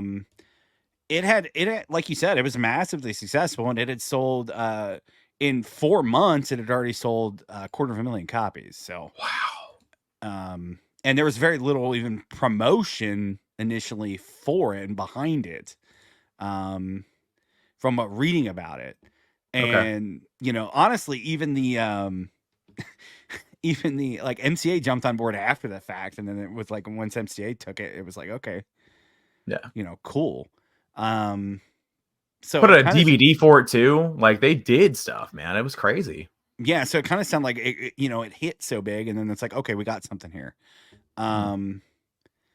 Like you said, it's easy to see where they're going. The messiness is weird, and like there's a quote in here from Mark when he said on a Reddit AMA, like he just did the song because they asked him to. Like he probably wouldn't have done it if they didn't ask him. It didn't try to force himself into it, obviously. But he didn't have his heart in it, obviously. But I honestly don't even know how this record would sound. I don't know. It's really weird. That'd be a weird thing. We kind of get that later on the new record, but with one song. But it'd be kind of a weird, bizarre world to hear songs where Mark sings too, because I don't know if the record's as good. I like Tom's voice. I think Tom's voice fits this style of music really well. Mark maybe not so much. So I don't know. I really like this record. I put it at number 4. Okay. I All thought it right. was I thought it was really good. I listened to it quite a Yeah. few times, like 3 or 4 times all the way through. No, yeah, I'm glad that you like it. Like, I love this record so much, obviously, right? But I think that Tom also like another. Again, if you give him the benefit of the doubt, which is so weird and stupid to do because it just doesn't make any sense. Like, he talked about, I just need to figure out if I could do this, if I could do something different than what I was doing before. I needed to figure out if I could do that. And I think maybe there's motivation if in the event that he couldn't do it, let's say, and it did flop and it was a horrible thing or whatever, he didn't associate that directly with, with the day job kind of thing. But in hindsight, I don't know what we're talking about. Well, yeah, I mean, like I was kind of alluding to before, I think if the label just let them chill and it would have worked out organically, I think this probably would have been Take Off Your Pants and Jacket. Mm-hmm. Maybe not in that title, but it would have been Yeah. the next Blink album. Yeah. And none of that messiness even would have happened. Because like Tom talked about, like he wanted to do different shit with that record, but it was so quick, such a quick turnaround. I was trying to find the quote from Mark, or maybe it was Tom talking about Mark, but from what I read, Mark was just like, okay, let's do the Enema again. Mm-hmm. Let's do it again. Let's follow that up, do it bigger, better. Let's have another record that sells 15 million copies, which it did. Yeah. But obviously that wasn't creatively fulfilling for Tom. So then you got this. And then, I said, maybe if Travis was never in it, maybe that didn't, that wouldn't have created it either. So you're 100% correct. If he would have gotten anybody else, if he would have had a completely different, like he did obviously, but if Travis was never involved, he has such a better like excuse, a better bitch, like a better like explanation as to what was really going on here. But it's because he didn't, and it's because it's still in the vein of this. Like, it's so absolutely so mind-numbingly stupid that it's hard for me to imagine that he didn't understand that this was going to bite him in the ass in a short time. And in hindsight, we find out later that Tom, with the next record, there was already he knew that things were not the same since Boxcar. There was in the DVD for Angels and Airways DVD, Start the Machine, they did like 3 years after that record came out.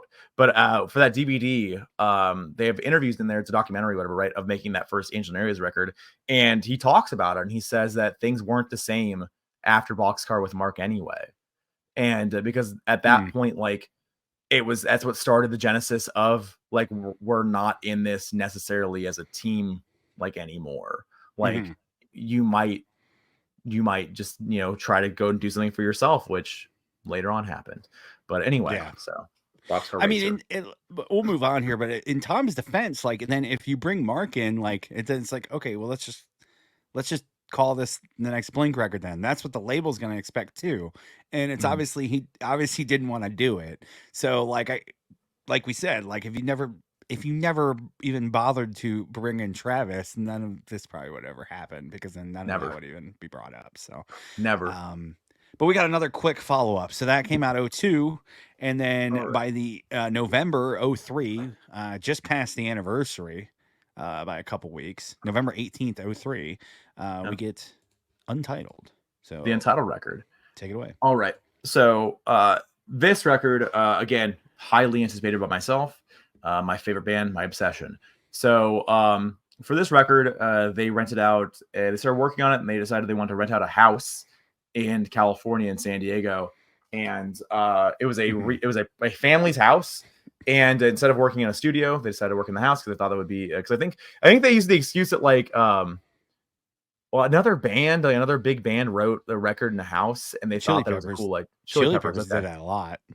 Okay, maybe it could have literally been Chili Peppers that they were talking about, but they thought that was a cool inspiration and kind of thing. And so they rented a family's house, and they sat in there for a year, and they were supposed to be in there for only like a few months, and they were in there for a year. And the family eventually was like, "Hey, yo, we want our house back," and they kicked them out, and they went into the studio for the last few weeks and finished it up. So they spent that entire year just writing in the house, which is obviously a major departure from what they did previously, because everything was kind of written so quickly. And so in that year, though, They started putting out more videos online every day or every week, I think it was. But they shot every day, but it was like a weekly video called the Cheetah videos, because Cheetah was the one that was shooting them at the time, the cameraman, and showed them recording and different snippets of new songs and stuff. And they would have little break-ins on TRL on MTV. They would have little updates like Blink-182 working on their new record, doing this, doing that, whatever, and little updates. And that's how I would learn about things. Like, I didn't really use the internet at that point. I'm 12, 11 years old, whatever, right? So like, I don't really know how to like find like if it's not on the website, like directly on the website, I don't know about it. So like, there's no like fan forums that I'm really scouring at that point, scavenging, whatever, for at that point. But anyway, so the first single, Feeling This, that was originally on, we talked about this in a prior podcast, I forget what podcast it's in, but the video was or the song was in I think it was NHL 03. I was going to talk about it. It's Madden 04. Madden 04. There you go. Sorry, that's the first exposure to, and it's called Action. Action, because the opening samples, let's get ready for action. Yeah, so the label just sent out singles to people and just titled it Action. Then they were like, we didn't want to call it that, but yeah. Yeah, no, exactly. So which is funny because that's how you got exposed to it, wasn't it? Yeah, Madden 04. That's the first time I need. Oh, this is new Blink. Okay, because like I said, there's a big. I didn't know Boxcar Racer obviously existed until I started hanging out with you. So yeah, and like I said, I didn't really get into Take Off Your Pants and Jacket either. So like when this came out, I'm like, oh, it's Blink again. They did Enema. Okay, this is a cool song. So yeah, that's my exposure. But go ahead. Samey. So I heard the first time I ever heard Feeling This. Again, I think I told the story before in a prior podcast. But me, my mother, and my sister were at Fry's, and we had just gotten pizza from Little Caesars. And we walked over to the Fry's to get like soda or something, I forget. And we got in the car in her Grand Marquis and turned on 103.9. And it was like, I caught Feeling This at the top. Nice. And I was like, wait, what? And because I knew I heard it, and I was like, whoa, this is Blink-182. And then after I listened to that, obviously in the car, and I was like, this is insane. This is so crazy. This is very different. And afterwards, that's the new Blink-182 record, Feeling This, new single coming out, new record coming out here in a couple weeks or whatever it was, all that kind of stuff, right? So like, I love that sound. The video, was a major different video. David LaChapelle shot the video, I think it was, and he does a lot of like sexy stuff and a lot of sexy photography and whatnot. And it was the kids or young people, not kids, but young folks in a prison. Like a boy-girl segregated prison, and shows a lot of making out and getting a little sexy and what have you. And so it's a very different video than what they had done before. And I remember the night that it came out, bought it the night that it came out. I personally, with my mother, went to Target, went to Target. I was the last copy of the CD. Again, I think I've told these stories before, but regardless, whatever, we're doing this now. So it was the last copy of the CD that I saw. And I waited for my mom to finish up her shopping, whatever she was doing, she had to get. And I put it on I was playing at the PlayStation 2 little, the demo little station, whatever. And I put the CD on top of the controller, and I was playing that. A guy came by who was in his teens at some, whatever. And he went to go grab it. And I was like, no, it's mine. Because he also didn't see anymore. And he was like, oh, I just thought somebody left there. I was like, no, it's mine. And so went home, put on the boombox, and was blown away. I had not heard anything like this before. I, being a little 12-year-old boy, I had not heard anything like this before. It was aggressive. It was heavy. It was sexy. It had some dark overtones to it. It was a little gothy. It had everything you kind of wanted. It kind of had there, and it was very different than what they previously did on Take Off Pants Jacket. And it was even more different than what they did on, or what Tom did with Boxcar. There was a lot more experimentation on here. There was synths on record. There were different effects used, different experimentation just all together on every song. None of those songs sound like straight ahead pop punk songs. None of them. Not a one is a straight ahead pop punk song. None of them sound like Enema of the State, not one bit. And I absolutely loved it. It was the first time I ever heard Robert Smith from The Cure. He's on all of this, the song All of This, and it was so good, man. I have so much nostalgia, so much love for this record. I can put it on any point in time, and I just feel good listening to it. And I have so many memories locked up inside this record. I listened to it every day. I got home from school on repeat for months, maybe years. Just everything, man. They became, you know, from off of Enema, and they were even bigger.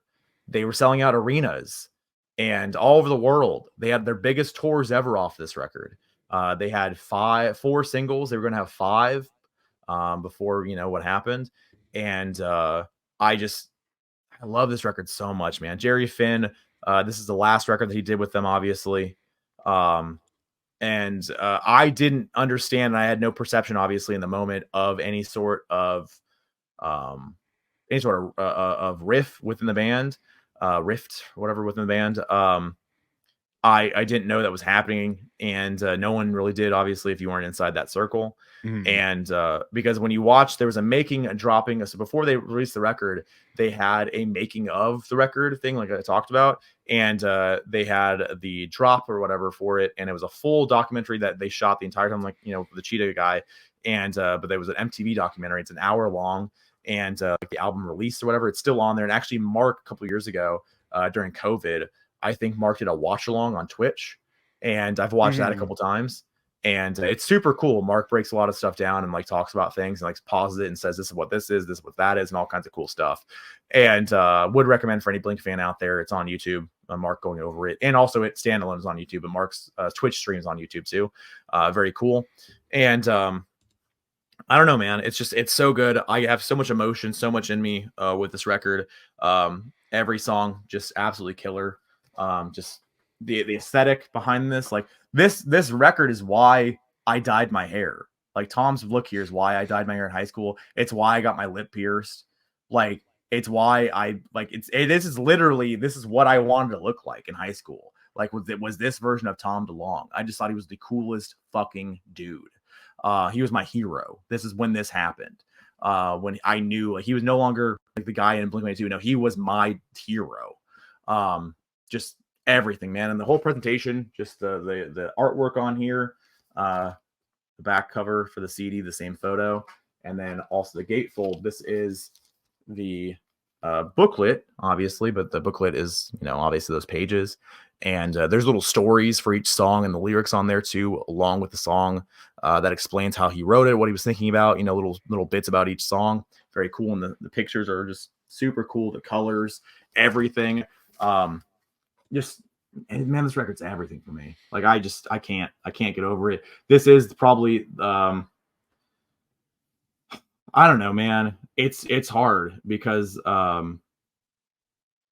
it's just so much, man. It's just like I don't know. I'm thinking a lot about it. So I Miss You, massive song. Obviously, the video was huge. It's a meme song at this point, actually. Even so, like it's a next level. It's ascended to even meme status with I Miss You with Tom and all in there, right? So for my favorite songs on here, Asthenia, I love that song. I love Here's Your Letter. Many MySpace bulletins on there. All of this, again, introduction to Robert Smith and The Cure. I love all of this. Down, one of my favorite videos of all time. One of my favorite songs of all time. I love Down so much. Lost Without You. It's just so different, man. It's so goddamn different. And this record's going to come up later for different reasons. And I will never get over this record with this band. I will never do it. It'll never happen. So for me, when I ranked it, it was very easy. I've talked about it many times before. This is number 1. This is it. This is my favorite Blink-182 record. And I also, again, I'll bring this record up later, but for different reasons. But just so goddamn good, man. I love it so much. This is one of my favorite records of all time. And I listened to it today, and just everything. It's not aged a bit. It's so good. This record come out today, and I think would still be as popular and as great as and as lauded as it was back then. because they finally released a critical, acclaimed record as well. Just so good. Anyway, Untitled Blink-182 is my favorite #1 record for them. Yeah, I'm shocked. Yeah, my like you said, my first exposure to this was Feeling This or Action on the Madden 04 soundtrack. I remember renting that and playing that over at Mike's house. Nice. And we were doing, shout out Mike. We were creating teams. So we'd always create like all the CNS employees shit and build teams. And I remember hearing that, and that's what's like, oh, that's a Blink-182. Okay, I know them, whatever. Enema of the State. Okay, interesting. I got something new. Cool. And I dug the song. I was like, oh, this is different. Okay. I remember being whatever, we were 12 years old, 13, whatever. Like, okay, yeah, this is a little bit different. I like it. Okay, cool. And then I remember the I Miss You video a ton on Fuse. A ton. All the time. Yeah. And obviously a great video. Really well shot. Like you said, they were always a good video band. Very good. That helped them a lot. They got it. And that's a great video. Great song. It's funny. It's funny to think about too, because like we were talking about Boxcar, and like, I think this is the obvious progression from that. And I don't know if they would have ever got here without it. Honestly, because they talk about like, I'm reading a quote here from the assistant engineer, Sam Bucas. I don't know how to pronounce his name, but he says, once the door was opened by Tom and Travis with Boxcar Racer, Mark started to be more on board with that concept of like changing the sound, doing more different stuff. He was also more flexible, and the next Blink album was able to be a pretty big departure from the previous two. Boxcar Racer opened that door in that sense, and I think the three of them wanted to be more creative, have more creative liberty on that next album. Obvious when you listen to it. Another interesting aspect that you talked about is the band's kind of imploding during kind of all of this, and obviously stemming from the Boxcar stuff. And then you have Travis doing Transplants, which we're not covering here, but so you have that going on. Then he's doing his reality show, so like that's going on too, and making things more. And then I know that Tom was not happy with the reality show and told him not to do it, essentially, because he didn't want cameras on the road with him and stuff. So so yeah, you obviously have a ton of messiness, which I think actually there's a tension to the record. So I think it adds to that lore. It adds to the sound. I think, like I said, I think that tension created this record. So my notes here, I think this obviously drawing a lot from Boxcar Racer, and it's obviously the band's most experimental album to date. And at this point, and probably ever. Who knows what the future will hold, but as of now, I would definitely say that's a fact. Thematically, it's obviously way more dark and mature. And I think that was a needed thing. Like, and sonically, it's way different, which I think was also needed. They're 30 years old. They can't do songs about breaking up with your high school girlfriend anymore, Yeah, 100%. I think like, it'd be a weird world to live into if this was the follow-up to Enema, which, like you said, if we would have taken the break, it maybe would have been, and maybe not have been. Would it have been as loved? I don't know, because that probably would have been a drastic shock to, people who bought Enema and then bought that, and bought Untitled. I applaud the branching out and getting out of their comfort zone, and they created another classic record. Like, this is another. It's very rare that bands have seminal records. We talk about Green Day. Like, they've got two seminal records for generations. And I would say, and they're not that far apart. They're only 4 years apart. But I would say Enema is a seminal record for a generation. And then this is also a seminal record for another generation. Because even when we were in high school, like 05, 06, or something, like, you heard about this record. So Travis obviously shines. I think this is probably his best Blink album. His fills, his creativeness, he adds a ton to the songs. It's a great album, great performances from everybody, really great production. It's like I said, it's the perfect storm of everything. Violence, I really like Violence, really heavy song. That's probably the punkiest song on here that kind of harkens back to some of the older stuff. Yeah. Down's really, I love Down. Always is probably, that's probably a top 5 or top 3 Blink song for me. Nice. I love that song. Really good, just a good kind of ballady. It's a great song. Astenia, like you said, that's a really cool song too. The intro with the Apollo stuff and it's Mhm. obviously Tom influence there. Yeah. I think it's great, and we'll get into it, especially with the next record, and especially with the latter era records. Tom is very Mhm. very important to this band, very important. Outside of Travis, I think he's the most important member, which we'll Mhm. get into. Yeah. Um, but yeah, I love this record. I put it at number 3. Okay. I can respect that. Yeah. Also, real quick, when they were before they were working the record, I the title thing I forgot about it again. But Mhm. so when they were just starting like pre-production, like to really kind of figure out what was going on, they joked about it being. They asked, "Do you have any ideas of like what the record would be called?" Because you had Enema of the State, Take Up Band's Jacket. Like, is this gonna be another pun kind of record, right? Mhm. And Tom said, "We're gonna name it Use Your Erection 1 and 2." Yeah, yeah. And then Axel had to make a phone call and axe that, and it was a joke, but Axel had to Yeah, make yeah. sure that was not going to happen. So that's fun. Yeah, I think Yeah, I think not naming it is very intentional. yeah. And it's like this is different. hmm There's not a So, bit of funniness on the record. This is the first 100% serious record they ever did. And you could argue the only one they ever did with actually no kind of tongue in cheek bullshit on there. mhm. Like Yeah. everything. Their songwriting style was very different. The way they went about, making the record, obviously with the house and everything else. Like they had different motivations with each song every day. They had writing assignments they tried to do. And I Miss You. They Tom and Mark co-wrote that song. They went in different rooms and they wrote about things. They didn't know what they were going to write about, but they're going to write about different things and they were going to try to see if they can combine it. And I Miss You is what they came up with because they're writing about sex.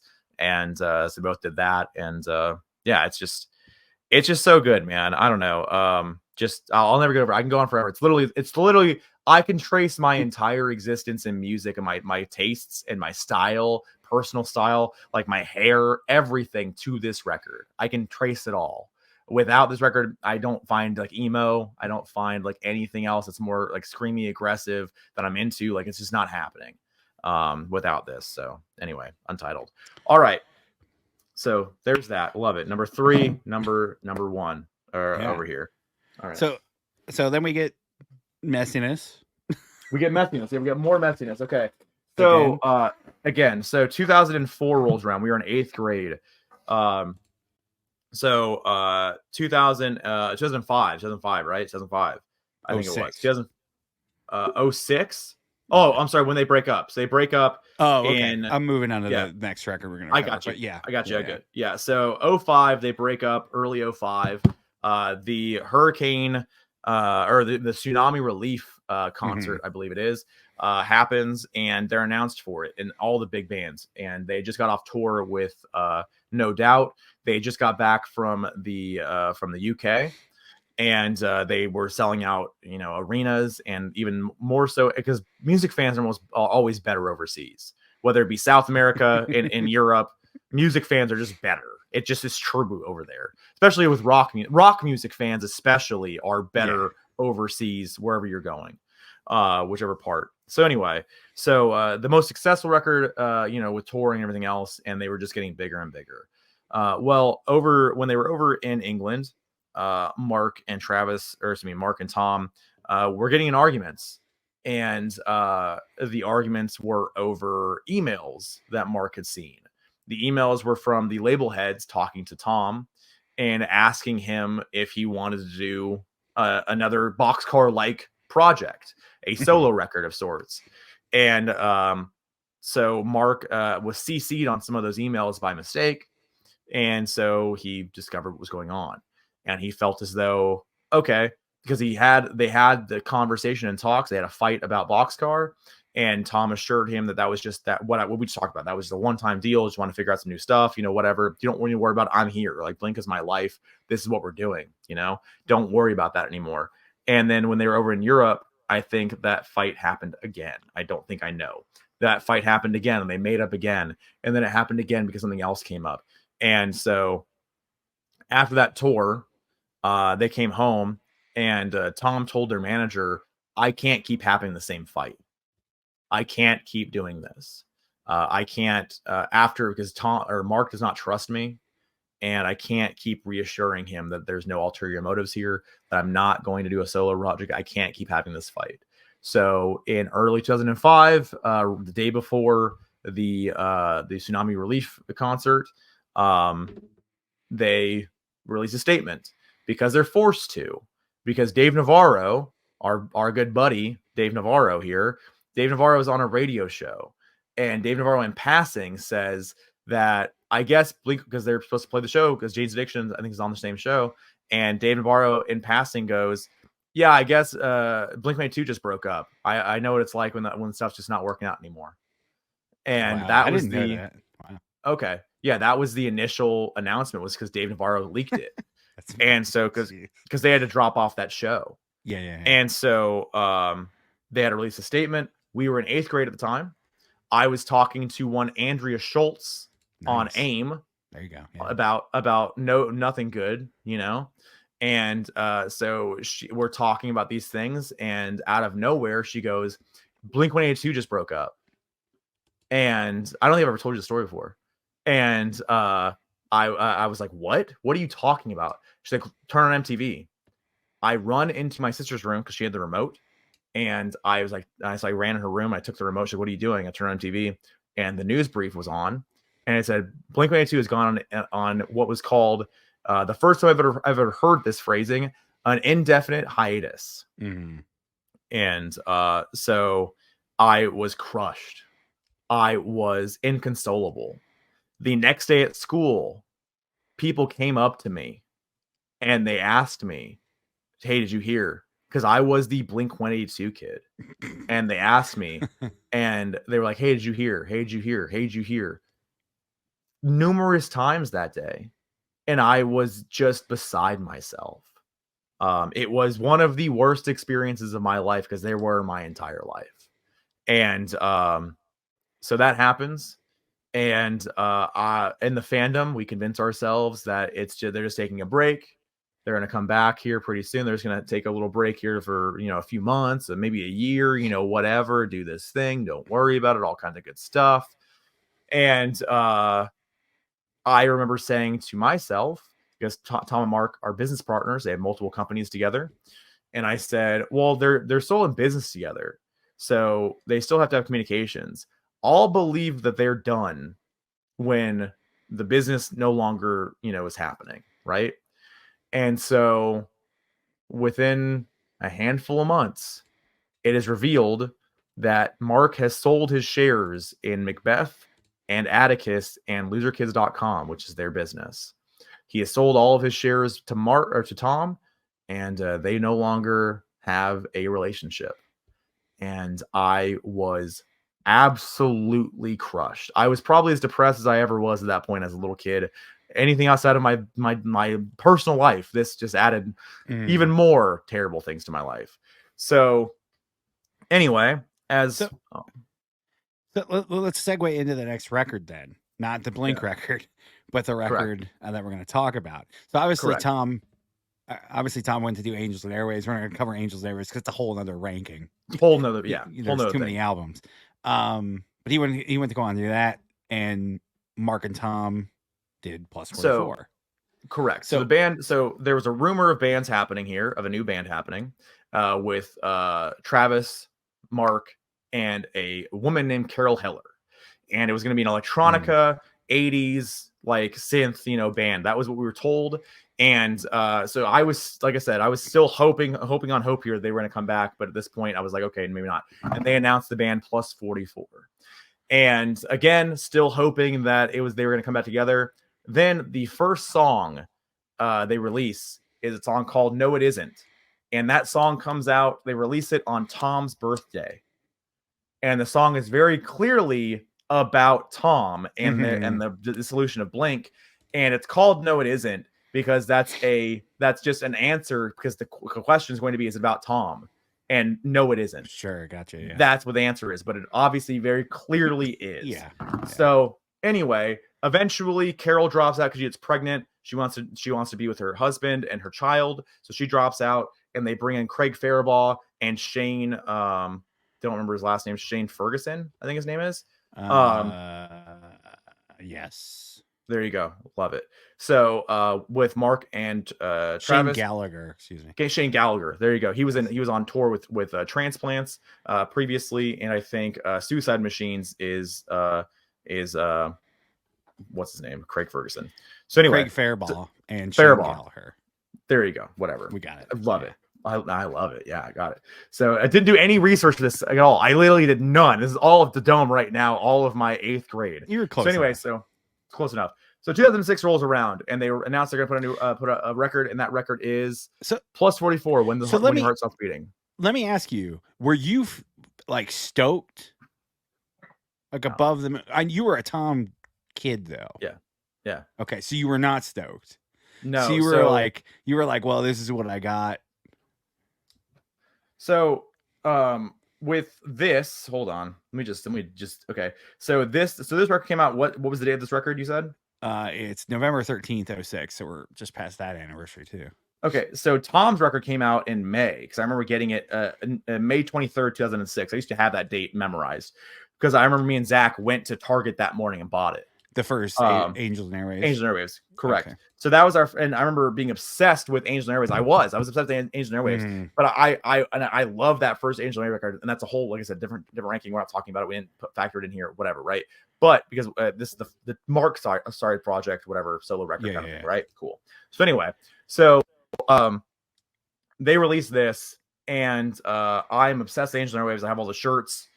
Tom's still my guy, whatever. He's still weird. And I was still crushed this record even existed.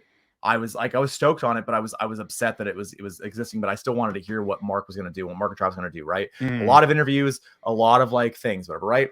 So they put out When Your Heart Stops Beating in November. The reason I asked this because the album cover, the band name, it's 2/3. It's way more in the vein than Angels and Airwaves. Where Angels and Airwaves, it's like, obviously, okay, this guy's going in a different direction and wants to be as far away from his past as possible. Whereas it seems like Mark and Travis are like, okay, especially when the album changed from electronic stuff into what it became. Correct. So this is way more in that vein. So you're picking up on a very big thing that today I've reflected on, and we'll talk about later on again. So so yes, I was excited for Tom's stuff because Tom's my guy. He was my guy. He was the guy that broke the band up, though. So like I was like upset with Tom, but I still like what he was putting out, and like little snippets and teasings and videos and this and that, whatever.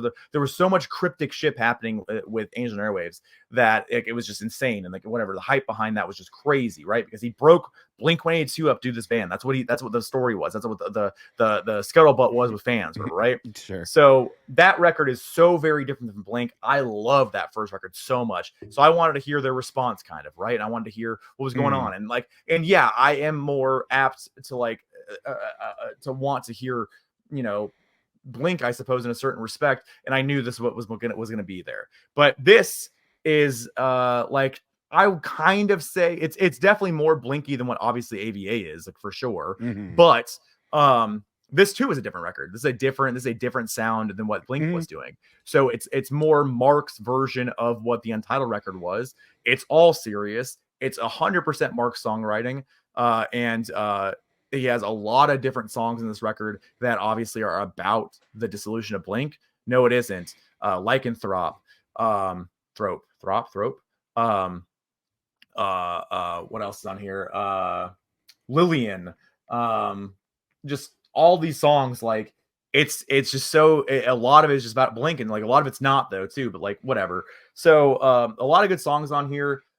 They slowly kind of like leaked out the songs, and they did a new version of No It Isn't. They expanded the sound on. They put another verse on there, I believe, and they made it a little longer. And this record, I saw this tour. I saw both tours, Angel and Airwaves tour and this tour. And so for this, they went on tour on the Honda Civic tour. They headlined it that year. and so co-headlined it. Lied to you. Co-headlined it with Fall Out Boy, because that's the tour that they shot the DVD for. So this, I was obsessed with this record too. I was obsessed with the colors. Like you said, the whole everything was more Blink than what Angels and Airwaves was, and it's great. I love this record so much. I listened to it again last week, and I had not heard it in many moons. I had not listened to this record really at all, and like this brought me back to sophomore year of high school. Like this brought me back to dating Demi Walsh. Like this is the record that like we like dated to, like we first like started dating, like to this record and the tour and everything else, right? And I remember like putting these songs on her iPod and like whatever. Shout out Demi, you do actually subscribe and watch these sometimes. You've sent me texts, so if you watch this one, shout out to you. So yeah, and Baby Come On was a big song for ringtones. I remember that because a lot of girls that had no idea of what was going on, Baby Come On was a ringtone for a lot of people.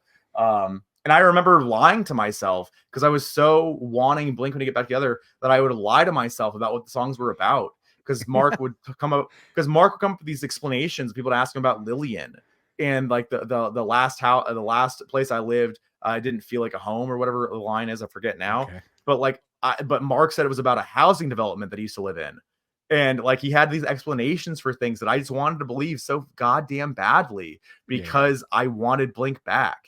And I wanted to believe that it wasn't so contentious. Even though in interviews, Mark would say, I don't know that guy anymore. I haven't talked to that guy in 3 years. And, you know, whatever, right? And it was a very weird thing. So anyway, When Your Heart Starts Beating, that was the lead single, I believe. And the video is a very cutty video, a lot of little special effects here and there. A lead single was Lycanthrope. Oh, okay, there you go. All right, interesting. I can't remember the Lycanthrope video if there is one off the top of my head, actually. September 1st, and then When Your Heart Starts Beating came out when the record came out.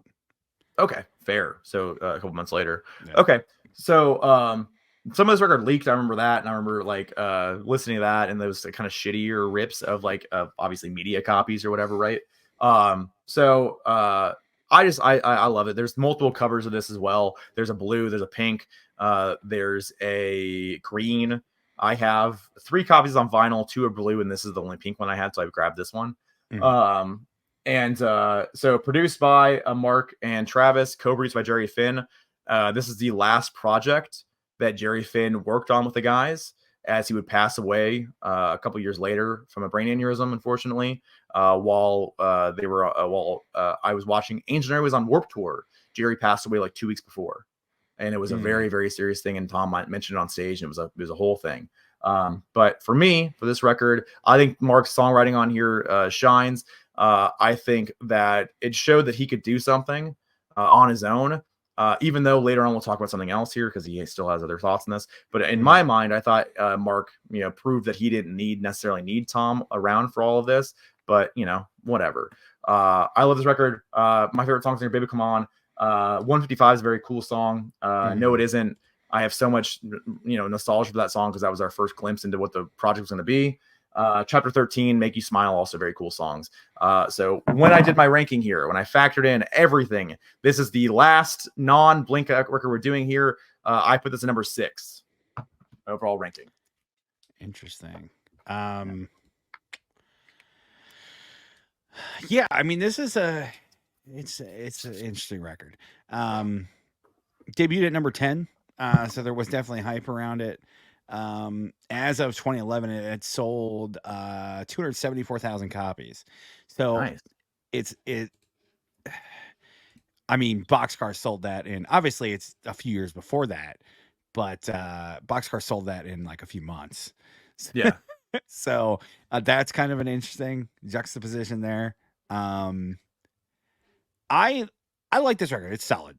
I think it's really carried by like its good tracks. Like I like the title track. 155 is really cool. Weatherman is kind of fun track. No, it isn't. I really liked. I think by the time you get to the end of it, it's a little samey, and you're kind of. I was left with the whole guitar tones are very similar throughout the record. Yes, and we'll get to this on the next record we'll talk about. I just was left with the feeling that this is just better with Tom. Because I think I think Mark without Tom. I realized doing this, I don't really like Mark's voice. It's not as annoying as Tom, but it's just he's a very monotone singer. I knew you were going to say this, by the way. I was waiting for this to be dropped, and it finally is dropped. Okay, fair. So to listen to an entire album where it's just him, I'm just like, dude, this song would be just better with Tom singing the chorus or doing a Because verse, just anything. If there's anything I know about you, is you love vocal inflection, and you love like pure vocal ability and vocal inflection so much, and Mark does not offer either one of those. No, yeah, he's not. I mean, he doesn't. I don't know. I'm not bashing the dude. Like, there's just not a lot of character in his voice. Where Tom's not a great singer, but his voice is iconic. Like, it's a meme. Like, very distinct. You know what I'm saying? So, I do enjoy it though. I feel kind of just like Boxcar Racer though. Like, this has just made a really good Blink album. Or I like Boxcar a lot more, but I would love to hear the actual original intentions for this album, because that sounds way more interesting to me than what this was, with the more electronic elements. And there is some here, and with the female vocals too, which there is a little bit. I think No It Isn't is the only song that Make Her Smile. Make Her Smile. Okay. I think if you had that throughout the whole album, I'm less focused on Mark's voice, and it could help balance things out, at least for my ears. I put it at number 6 as well. So okay, I was right. Also, with you. Side note, just to point this out. So you mentioned the numbers here recently. What it was number 10. It was 250,000 or so, or whatever. That's what it was. So AVA's first record opened at number 4 and sold 800,000 copies, and is probably I don't know when that was certified, but I'm gonna say it was probably platinum since then. Yeah, dude, I'm not gonna like play like armchair psychiatrist here, but I imagine that is a point of contention deep down somewhere with Mark. So we'll get into that here as we progress. So that's really 2006. Really quick side note, because I still have it up. Feeling This, going back to the previous record, went to number 2. Can you name the song that was number 1 that it couldn't dethrone? American Idiot? No, it was Linkin Park's Numb. Wow. Okay. There you go. All right. Also, side note, there was a big rivalry at the time, because American Idiot came out in 2004, and Blink was on their whole, ascent, basically, right, to be one of the biggest bands they were for a time. But then when Green Day dropped American Idiot, we all remember what that meant for everything. And then the whole hype behind that and everything else, whatever. And it just kind of made Blink like the B band again for a little bit. So I don't even fucking. I listened to Untitled like a billion fucking times before I ever wanted to listen to American Idiot ever. Fair. So that's anyway, the riff there even more. So 2006, and then so they go and tour that record a couple times. They played a date here in Tucson actually early on, and I missed that date, but I did see them on the the Honda Civic tour, and I think they went on a couple other tours, and they went back in the studio to go work on new stuff, and then they didn't. So in that time, in 2009, there was a coming together. There was a reformation of the band. And 2008 is when they first started talking again. Okay, so 2008 is when they first started talking, and then 2009. The reason I know this is because in 2009 it was the Grammy Awards, and the 2009 Grammys, which is this just coincidentally, is the same night as that was when Chris Brown beat up Rihanna. That was the same night. Wow. So February 8th, 2009, they walked on the stage together for the first time in 5 years.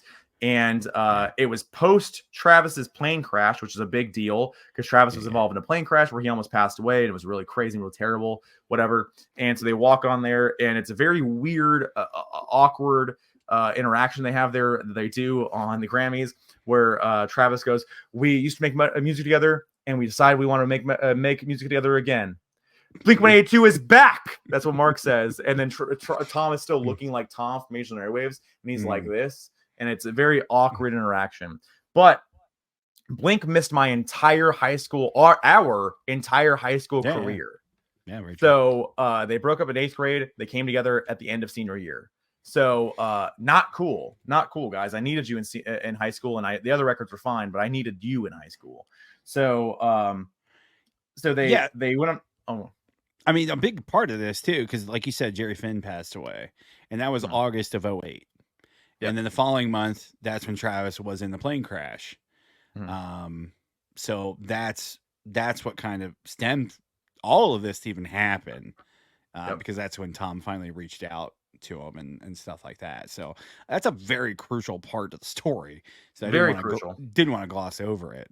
No, a lot of tragedy within that bubble. For sure. And I forget where I was going with it.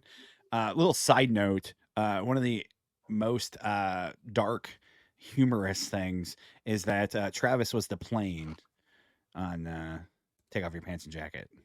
Oh wow! All right, there you go. Very good, very good. This band is really interesting because honestly, the drama of the band is almost more interesting than the music. Yes. And for a dumb pop punk band, you would think that wouldn't be necessarily the case, but here we are. Yeah. So all right, so they decided they go on a reunion tour before they do a new record, and they go on the reunion tour, and they go from July to October 2009. I see them in September of 2009. We've already graduated, and that's at Fall Frenzy here in Tempe. They headlined that with Fall Out Boy again. Wow. And it was Fall Out Boy's last tour for a while, actually. And so it was the first time that I was able to see Blink, and it was a really fun show. I was on the rail for it. It was a really, really fun show, and I couldn't have asked for really anything more. That's when I first realized that Tom can't sing live, and he has a really hard time, or at least at this point, he hadn't, because Angel and Airwaves is very different than what he did. He can sing live now, but he's definitely getting some help. Correct. Yes, indeed. So the thing about it is like, so in the Angel and Airwaves though, like in that like that start of that band, I think, like we talked before, I think that he tried to get vocal lessons or something, and he tried to like learn how to sing. And I think those records sound very different on his vocal, but I think he tries to replicate that live, and he can't do it. So like it's a very like a yodely, weird, like yelpy thing that he does, and he kept doing that for these tours too, for this tour.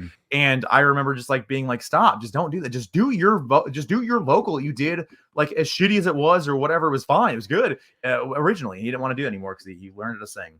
So anyway, they go on that tour, and they're working on music, whatever. And then finally, after 2 years of them being reunited and working on different things, and because Tom's in San Diego and Mark and Travis are in LA, and they keep traveling back and forth, but also they don't travel back and forth, and they just write the records independently in their own studios and this and that and whatever the hell. It's a bunch of bullshit, which is why the record is so, in my mind, a little bit disjointed.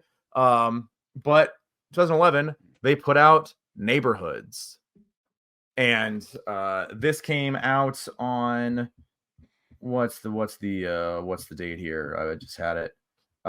So they put this record out in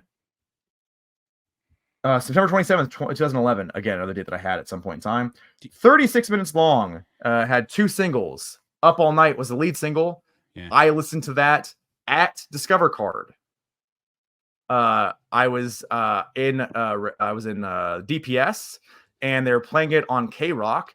I downloaded the K-Rock app and listened to it come on, and this is the new Blink-182, Up All Night. It has the fucking like the record kind of like effect on there, like the weird like reverb or whatever to open the song up, and that was the first exposure. That was the first exposure I had to the new Blink. They hadn't really had anything leak after or before then. So regardless, quick side note, what was it? Was it Up All Night or was it after? Because those are the 2 signals: Up All Night and After Midnight. Yep. Was it Up All Night or After Midnight that we watched the video at my apartment when it came out? I would assume it's after midnight. I can't remember when we moved in the apartment, but I remember watching that video when it dropped with you. Okay. So I don't know. Side note. September 6th, 2011. Yeah, I was looking at that. I was trying to piece it together, and I couldn't remember which Yeah. video it was. I'd have to rewatch the video, but yeah. Side note, I think that's the first. Yeah, I think we watched that video when it dropped. Like it was like, oh, new Blink video. Watch it on YouTube. Oh yeah, there you go. Yeah, love it. So they put this record out, and I listened to it, and at the time, and I still kind of echo it now, but I think my feelings on it have changed a bit. But at the time, it was fine. It was not the record I wanted. And this was the start of every time Blink 182 in any incarnation started to say, this sounds a lot like Untitled. This is gonna be like Untitled, like a lot of those vibes, a lot of this and that. They say it every time, every record. I'm real aggressive and pissed off here because every time they ask what the record sounds like, they always say Untitled all the time. Every time they say that. And so when I found, I was like, oh, Untitled, like that's my record. Like this is picking up like kind of like where we left off here with Untitled. That was the thing. So anyway, so it comes out, and I will give this to them. We did not know this at the time, but in hindsight, it is the closest thing that we've gotten to Untitled. In hindsight, that's absolutely true. Because it's the second most experimental record they ever did. It is, and the reason why that is because Tom is Tom DeLonge. So they were still not friends. They were still not cool. They were still not comfortable with each other, whatever, right? So with them writing separately and have separate motivations in their writing styles or whatever they wanted to get across, they let Tom do kind of whatever he kind of wanted to do. And then they were kind of afraid to check him. And so like for to varying results. So when Tom would want to do something, they didn't really always want to say, well, I don't want to do that, I want to do this. Like that wasn't a thing. So they just kind of like let him do what he wanted to do, and then they put their stink on it, right? And that's what happened. So for a lot of this record, there are a lot of sounds on here that again are not Blink 182 sounds, not at the time at least. And so when you listen to, you know, songs on here like Ghost on the Dance Floor, the opening track, okay, yeah, the opening track, that's not a Blink 182 sound. It's just not. It's not one of those, you know? When you have Hearts All Gone, that's not really a Blink song either. It's more Blinky, but it's not Blink. After Midnight is a little less Blinky. Up All Night, I can kind of see it, whatever. You know, so, there's, you know, different things here. I'm gonna cut you off and ask you a question. Then because Enema of the State and Untitled sound nothing alike. Yes. So what is the Blink sound then? So do you want me to unleash something for you real quick?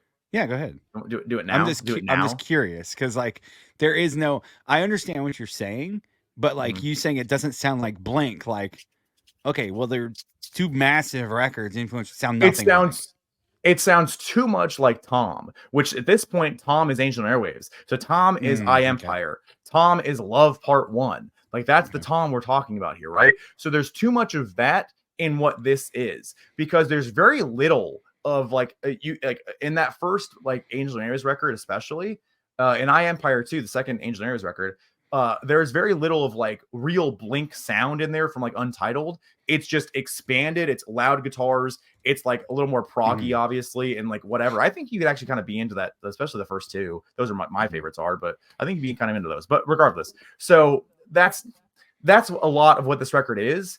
Because again, like I said, they didn't want to check Tom, and they didn't want to like risk this whole thing falling apart because, you know, whatever, they wanted to have the band back so goddamn badly.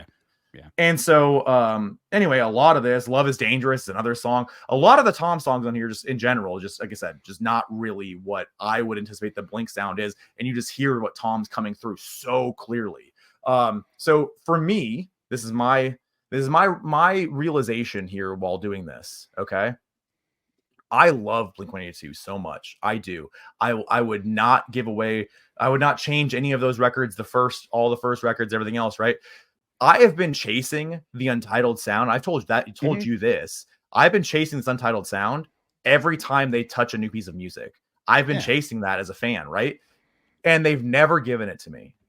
And so it's so frustrating because with that being said, it's hard for me to say that I'm a diehard Blink-182 fan when at this point we're about to talk about 4 records that Sure, yeah, I get what you're saying. that I'm not a huge fan of. Yeah. And it hurts so bad to say that because I made that band my identity for so long that like I'm just I every time they touch a new piece of music, I'm just hoping that this is we're going back to like the serious, like the dark, the weird, like not weird because this record is a little weird for what I'm looking for, but in a different way. Like I'm looking for that and they just don't give it to me. So whatever. It's a weird thing that I had to come to terms with here while doing this ranking. So whatever. Anyway, so I like Neighborhoods. I didn't like it a lot back then. No, go ahead. Keep going. Sorry, I didn't Okay. mean to cut you off.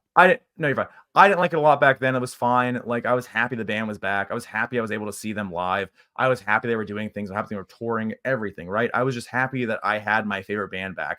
And this is the first record that they had put out that I was like, okay, well, this is the first one they've done. Like there's too much Tom on here. Maybe they'll come together once their relationships improve and this and that, whatever. We'll get back to what, the way that the band needs to be, whatever. We'll get back there. Sure. So in listening to this again for this ranking, I had not listened to this truthfully very much since these times. Like I just hadn't dusted it off really in recent years. So in listening to this, I do like it more than I remember. I think there are a lot of cool songs on here. I do think the Ghost on the Dance Floor is a cool song, I guess. Hearts All Gone is a cool song. Kaleidoscope is a cool song. Like there are cool songs on here. Up All Night, I do like that as well. Natives is a cool song. It's just not for me in my Blink. So when I did my rankings, I put this at number 7. Gotcha. Okay. Whatever. Alrighty. My kind of argument against that is like this isn't. I understand what you're saying. This isn't the Blink sound. I get that. I know what you're saying. I would argue that the next 3 records are a parody of themselves. Mm-hmm. So who is more important to the band? Mark or Tom? Tom that would take the band in a different direction and grow the band, which obviously Boxcar Racer forced that hand to Untitled. Yeah. Or Mark, who's just going to make a derivative, and we'll talk about him, a derivative record multiple times in a row. No offense. I don't, No, I'm with you. That's kind of my take on it. Yes. As far as my overall thoughts on the album.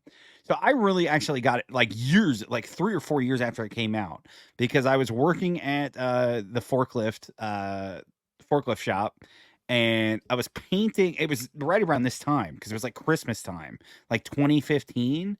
And I was painting a forklift, and for whatever reason, like Ghost on the Dance Floor just stuck with me. So I would put on this album every day for like 2 weeks straight. Yeah. Like Ghost on the, like you can look at like 20, it might have been 2016, like 2016 Spotify Wrapped. Like, yeah, Ghost on the Dance Floor was up there. Yeah. And this entire record was. I think Neighborhoods, it opens with 3 of my favorite Blink songs. Like they're in my top 10 for sure. Like you have to remove Enema because I think Enema is my entire top 10. But if I could only choose certain Enema songs, dude, like Ghost on the Dance Floor, Natives, Up All Night, like those songs are honestly the first fucking 5 tracks are really good. After Midnight is really good. Wishing Well is a really cool song. I love the sounds. I love Tom's guitar tone. I think Travis does some interesting shit. Like the drumming on Natives is really cool. Maybe I just don't like Mark because this isn't really a standout like Mark record. There is a couple songs that he does on here, but no, Mark ate a lot of crow here. Like Mark fucking dealt with a lot of shit. He was like, I guess we're just doing this. Sure. I guess we're doing this. I guess we're doing this. That's what it was. Yeah, for sure. I think this album's super catchy. It's dark, which I love. Like Ghost on the Dance Floor is like the lyrics are pretty dark. And Travis even talked about that. Like he, woke up in the middle of the night, was thinking about that song, and because it reminded him of DJ AM. And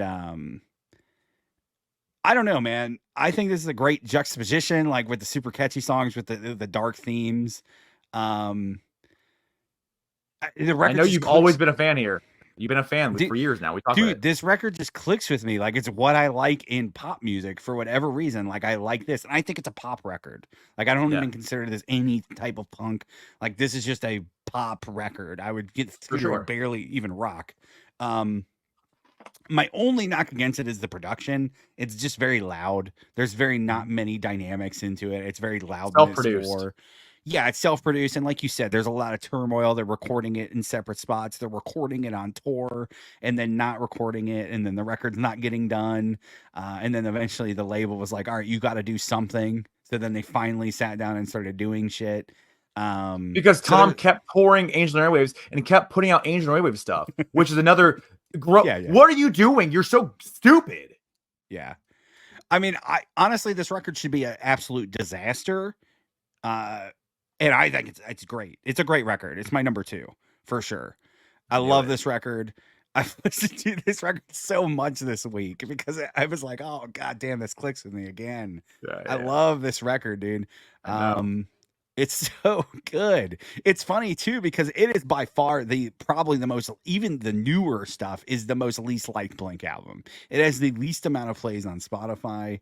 It is the YouTube comments are like, oh, because I watched a live video. They were playing Ghost on a Dance Floor in like the last tour. So I was watching a live video the other night, and the comments were, I'm finally coming around to this. And it's like, it just feels like that kind of like, I don't know, like it's going to be cool to like in like a year or two.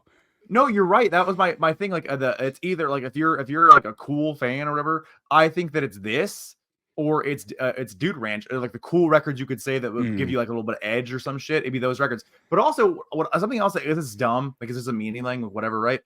I hate the aesthetic. I hate everything about this record. The way it looks, the It's artwork, the Travis. colors, the lack thereof. You're right. You're right. I Yeah. hate it. I absolutely hate it. It's also the start of the 6-arrow smiley. It's also the start of this bullshit here.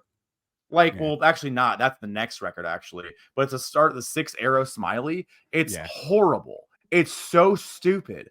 I am so angry about what this record did, because you got to think about it from this way. For me, is so the Untitled aesthetic, like everything about that, is what I based my entire like high school career on, right? That's what I I get you. wanted to do, the colors and everything else. And then Angel and Airwaves, that stuff is so cool. The artwork is so absolutely insane. It's so awesome. It's beautiful. Plus 44 is very colorful, very reminiscent of what a title was. And then we get this.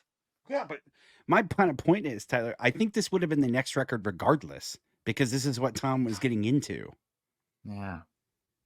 And unless they would have imploded, like I think this would have been the next record regardless. Like Ghost on the Dance Floor, if that wasn't Untitled, it would fit. It would fit. And you would like the song a lot if it was on Untitled. It would fit because it's a different sound. And that record is like all those songs are very different from one another. So like it could fit on there because the record is different. Ghost tonight, everyone felt so real. That's not going to be on Untitled, brother. Come on. I don't know, man. I don't know. Like Untitled is a very aggressive, very like fast in a different way, and it's not bubblegum sound. I'm not saying it sounds exactly the same as Untitled, but I'm saying that record, those songs don't have a particular sound. That's what makes that record good. Mm-hmm. I don't think Untitled has a particular sound. I think you're conflating that with like just the vibe of the record. Like each song on Untitled is very different from one another. Like Feeling This is nothing like Always. Like, or I Miss You. Like those songs are complete. I Miss You and Always are the ballads on that, and they're totally different from each other. Very different. You're right. You're very different. I think a lot of the guitar tones are very similar on that record. They're not exactly the same, but I think they're very similar. Not in the same way we just talked about Plus 44, because that's the exact same guitar tone. But like, I think those guitar tones there's very little presence on Neighborhood that replicate those. And Ghost on the Dance Floor, I think is obviously it doesn't have the guitar tone or whatever, right? But like, I don't know, man. Also, I mean, we're not going to beat a dead horse, but also Up All Night was 04. They started doing that in 04. Like there was remnants of that song in 04. So another thing I failed to bring up here. is so Tom, the first Angels and Airwaves record that he did, you could actually watch the Cheetah videos. There are 5 or 6 different examples of guitar riffs on those videos that were unused for Untitled that he reused on the first Angel and Airwaves record. And that was a whole huge thing that, like, oh, he was actually working these songs during Untitled. Like, that's what this is, right? That's why there are certain similarities within that kind of realm. But that makes sense that they pulled it out. That's my exact point, that this would have been the next Blink album, and you would probably love it. If none of the shit happened in between and they didn't break up and Tom didn't start yodeling. Tom didn't look like a dick. His vocals aren't bad on this. They're fine. They're fine. All righty. Let's move on. I love the entire record. Snake Charmer is a bonus track. Snake Charmer is a sick song. Yeah. It's like an Adam and Eve song. It's like about Adam and Eve that it's cool. It's a cool song. Yeah. I like that song a lot. I think there's a few bonus tracks on there, in there. Yeah. There's 4 an instrumental too. So so 3 actually full tracks or whatever. So I dig the whole thing. All right, let's move on. Love it. Glad they did that. Okay, so we're already going 2.5 hours here. So this is getting, because I'm aggressive. I apologize. All right, so here we are. Well, to the viewer, because this is getting crazy. So all right. So after 2011, they go on tour, they do that whole thing, and then Tom dances. So Tom dances for years at this point because they want to make a follow-up to what Neighborhoods is. So he acclimates, and they do a EP called Dog Eating Dogs, which a lot of people actually like a lot. A lot of people love that EP because it's more straight ahead, like rock, and I guess you could say it's more Untitled than more punky than what Neighborhoods was. And then but after that, we're making a new record. We're working on it. We're gonna write it. We're booked the studio for May. We're booked the studio for June. Booked the studio for September. All that kind of stuff, right? So all that happens, and eventually, Tom does Tom.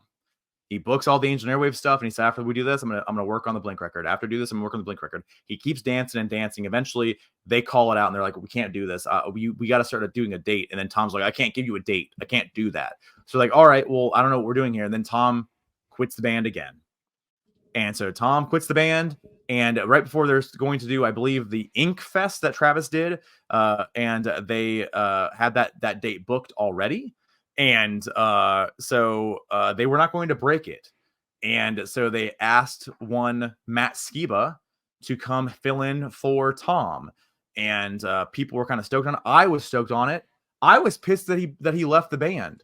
I was pissed that he left the band again. And so I was happy with Matt Skiba because, again, as this dude here, I'm trying to chase the aggressive, dark, weird sound. So Alkaline Trio and Blink, that sounds like a great pairing, an absolute fantastic pairing here. Fantastic pairing. Yeah, what's funny too, when I was researching like Take Off Your Pants Jacket and stuff too, like Tom rewrote stuff after listening to Alkaline Trio, so it's kind of he did too. Like I said, the drama is almost more fun than the actual review. You're absolutely correct. You're absolutely correct. That's totally absolutely. So anyway, so after that, Tom leaves. Travis and Mark, we're doing the band. I don't care. We're gonna do the band. And so they get the okay from Tom, whatever because he still has still his ownership, whatever. So then they bring in Matt Skiba to fill in for those dates, and they decide they're going to bring in him for permanently, whatever, right? So January to March 2016, they record what would turn into California. So I got this one signed. I ordered this one signed. I didn't get it signed. I ordered it signed. So this and a guitar or a drum head over there on the wall are the only things I have signed by the band. And it's not even Tom, so whatever. I have a Tom boxcar record, but regardless, whatever. Anyway, so they put this out, and they put out Bored to Death was the lead single. They put out She's Out of Her Mind and Home Is in Such a Lonely Place. All of those songs as singles, and I was super jazzed because, like I said, the darkness of Alkaline Trio and the poppiness of Blink, I thought, again, that's as close as we're going to get to Untitled again. And once again, I was given a little bit of false hope. Blink-182, California. This is a bubblegum pop punk record. It has John Feldman production on there from Goldfinger.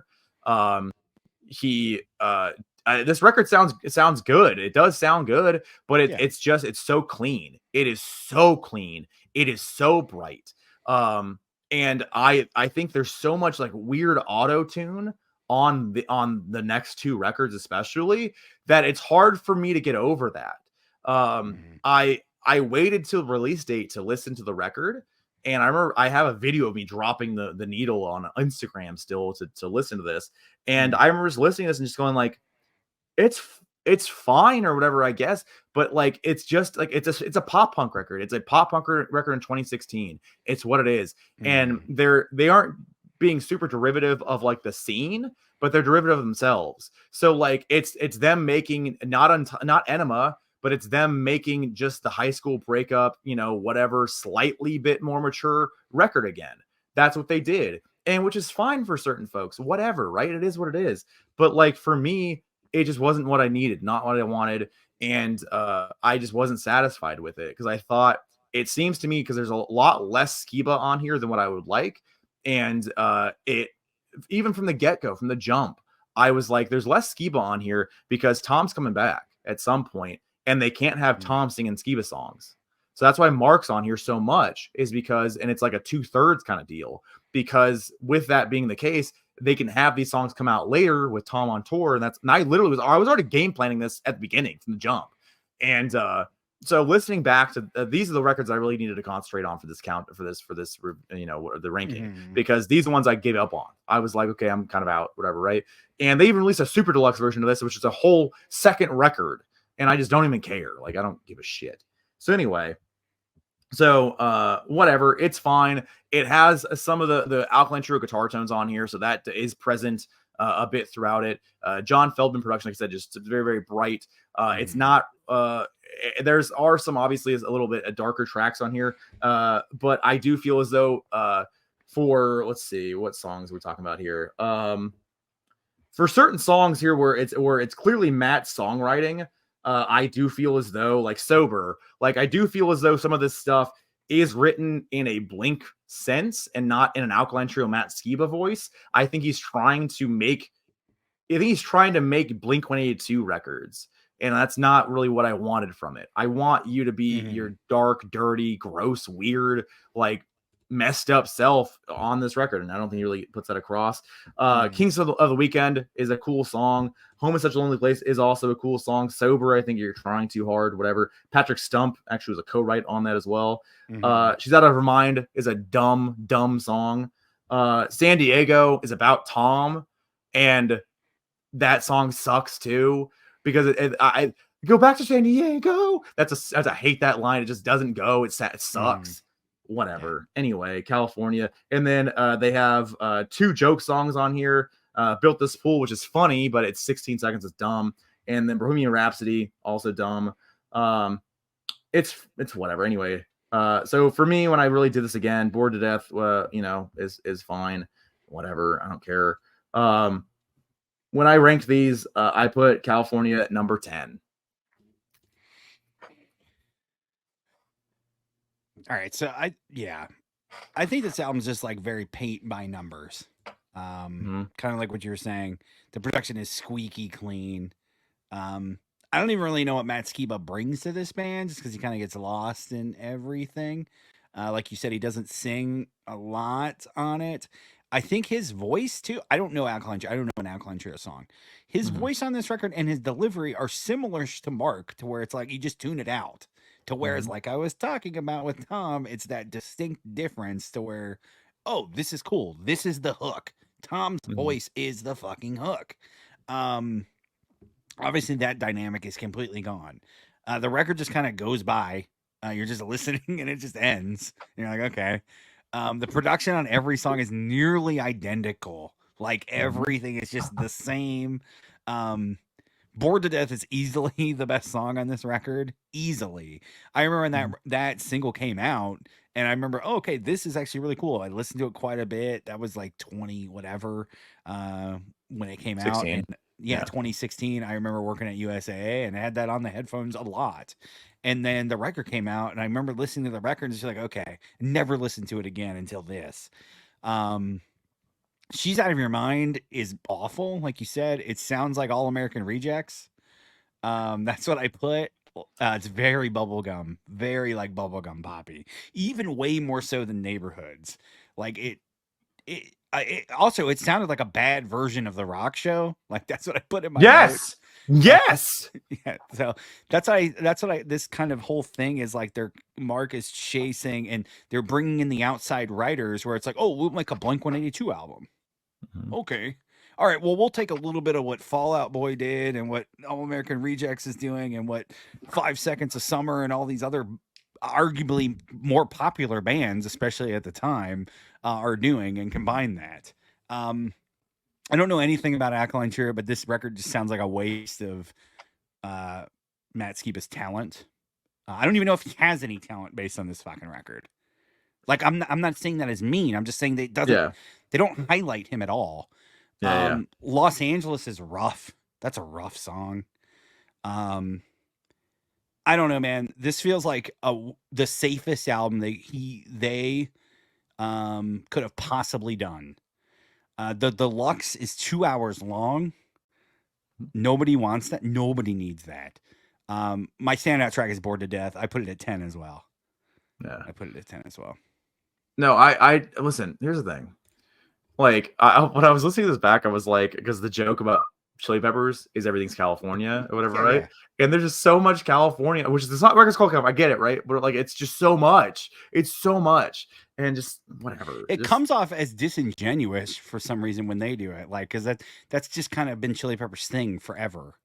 Yeah, where it's like this is the first time I think I've ever caught references to California in directly, other than Tom wearing Padres hats and shit. Yeah. Like I don't know. But it got over, by the way. It sold 500,000 copies. Yeah. It sold way more than Neighborhoods, which is crazy to me because Neighborhoods was the reunion. Neighborhoods doesn't even have a certification in the US. Yeah. And that's still 2011. So this is 2016. Yeah, it's sold. So props to them. And then we get 9. 3 years later. Yeah. 2019. So 3 years later, you get which is 9. The 8th studio album, but we're gonna call it 9. Yeah. Because I just read what you were talking about. I've gone through my life thinking that they try to do Buddha forever, but no, you read this, and because that's what you did, so you read this, and they retroactively want to count Buddha as their first record. So like when you said that, I was like, I thought they'd done this years ago. No, they just did it. So my brain lied to me. It's not even it's just Mark, because obviously Travis is not on that record, so he just probably doesn't even give a shit. So no, not at all. And Tom wasn't even in the band at this point, so it's just Mark being like, "Oh, let's call this 9." I guarantee I guarantee you that name came first, and it was like, shit, this doesn't make any sense. Oh, just Buddha counts. Anyway, talk about the record. No, you're fine. So, 9 sucks. It's better. It's better than California. No, I'm just getting really cynical now. That's the clip. Yeah. There you go. There you go. Here's your clip. Sucks. There's your reel or whatever clip. There you go. 9 sucks, but it's better than California. So that's what that is. It's better than the record that sucked before it. Wow. Okay. It sounds exactly the same. It sounds like you wrote a Blink-182 record. The color by numbers, like you said, is very, very evident here. Yeah. Blame on my like literally all of the singles are Blink-182's. Like it's just stupid pop punk that like it sounds like you're chasing what you did. It sounds like you're chasing the genre that you helped bring into the mainstream. Like the 5. I think I'm just looking here now. I think the 5 Seconds of Summer guys are on here. I think that's a thing, right? Dude, there's so many outside writers on here. Like almost every song. Yes. Like it's absolutely just it's dumb. It's dumb. And I don't know. I'm over it. Like I forgot, because here's the thing, Ty. I'm gonna be 100% serious with you. I listened to this record twice, maybe twice, and I was like, never mind. Like it's like, okay, I don't care. And I knew that Tom was coming back. So I was waiting for Tom to come back. I was like, okay, well, this is another Blink thing, whatever. And like, I don't even want to count these records, but obviously we have to because they're Blink-182 records. But it's so stupid. It's so derivative. Every song is the same. Every song is the same. Getting hot over here. Yeah.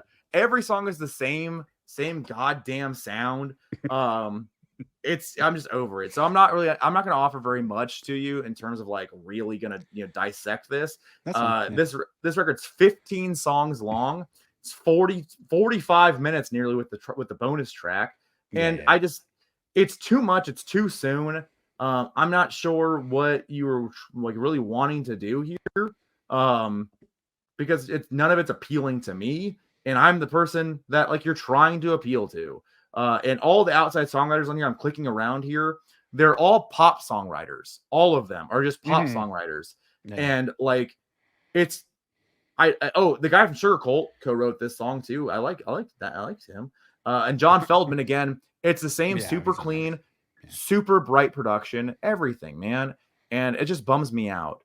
So there's not very much in-depth, analysis here. I don't like this latter days Blink with Skiba. I think they missed an opportunity here to really go in a direction that I think that they could take chances here. They didn't have to make these records the way they are.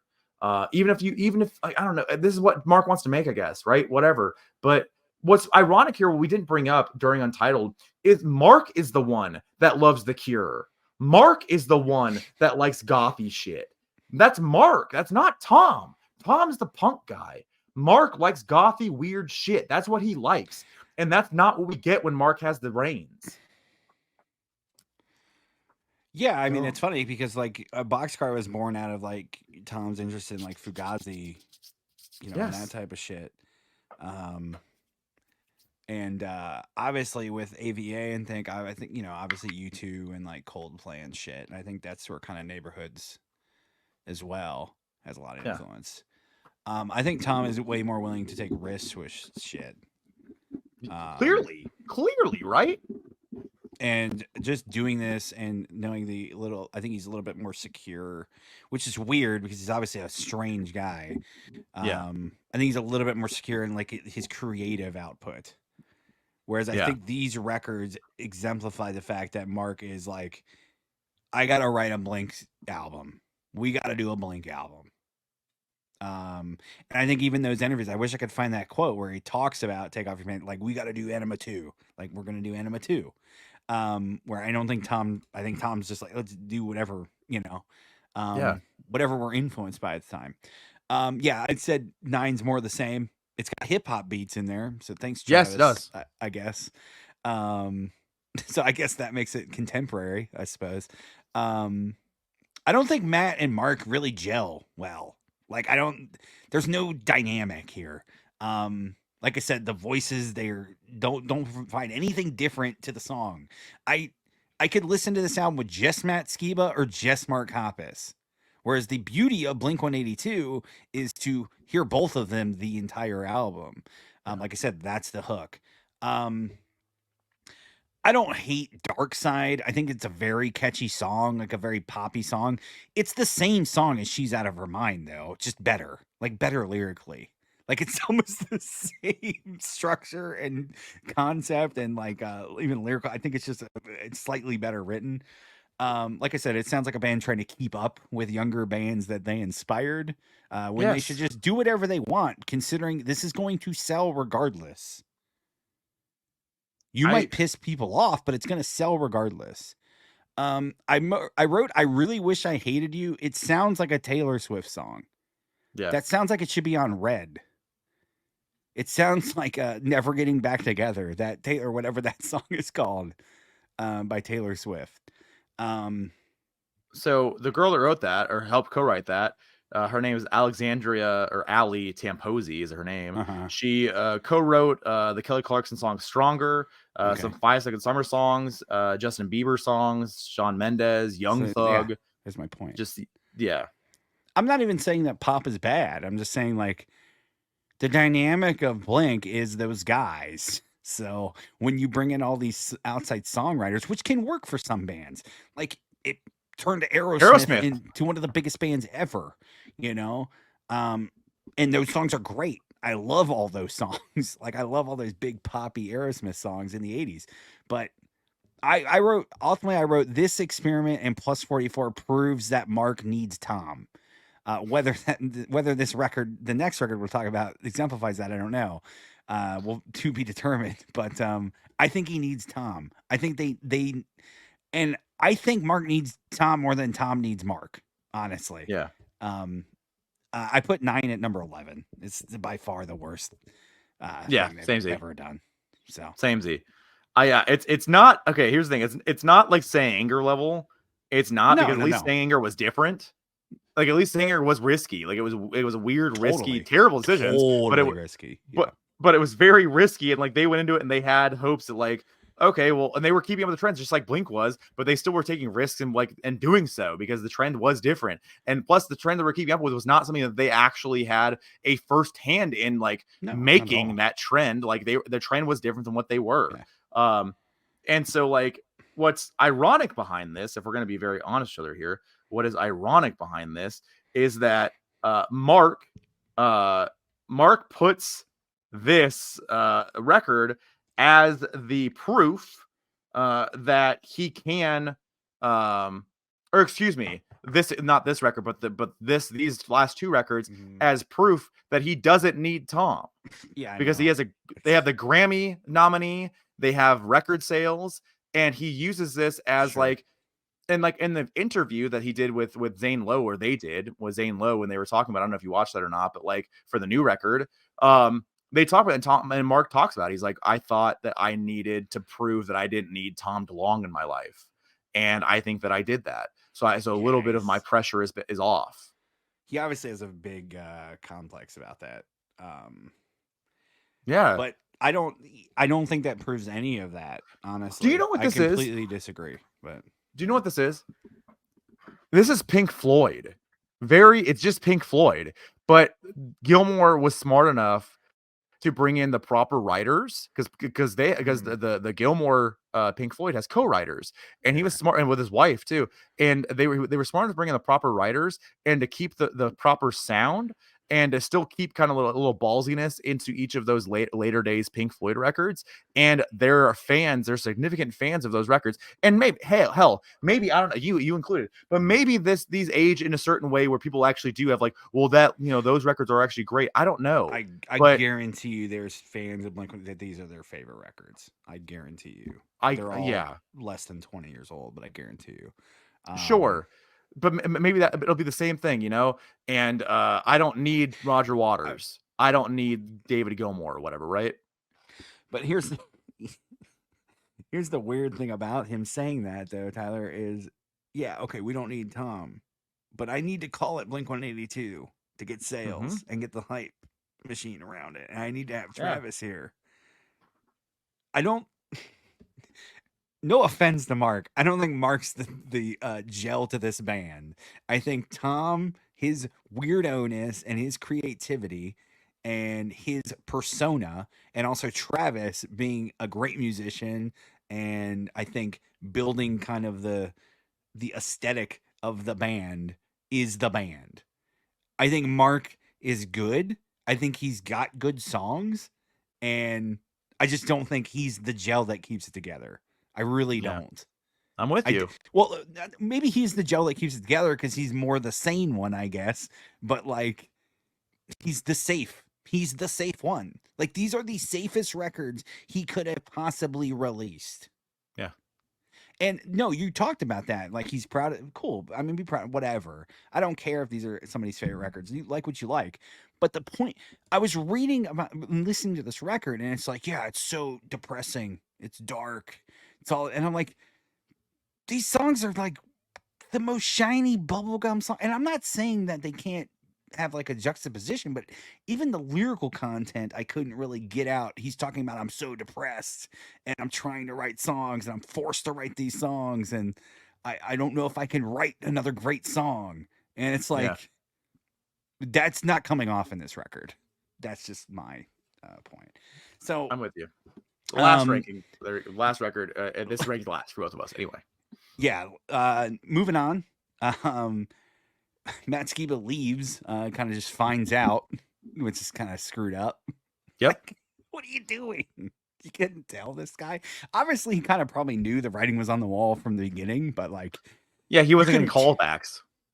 you couldn't tell this guy. You just couldn't tell him. And you're the ones who talk about Tom being the dick and in and out and all this, and then you just do that to him. Whatever. Even even Found though it very technically a ironic. hired gun, even though that is the case, it would have been nice, maybe probably because you had this bubbling for a while, even though I think you're saying that you didn't, but you did. You could have been like, hey man, just so you know, just giving you a little bit of a story here. Like I don't know, but I think maybe, whatever. Because Hmm. there's interviews with him. He literally says, I don't know if I'm still in Blink 182 right now. Hmm. A Yeah, I was line that reading he about that. says. Crazy.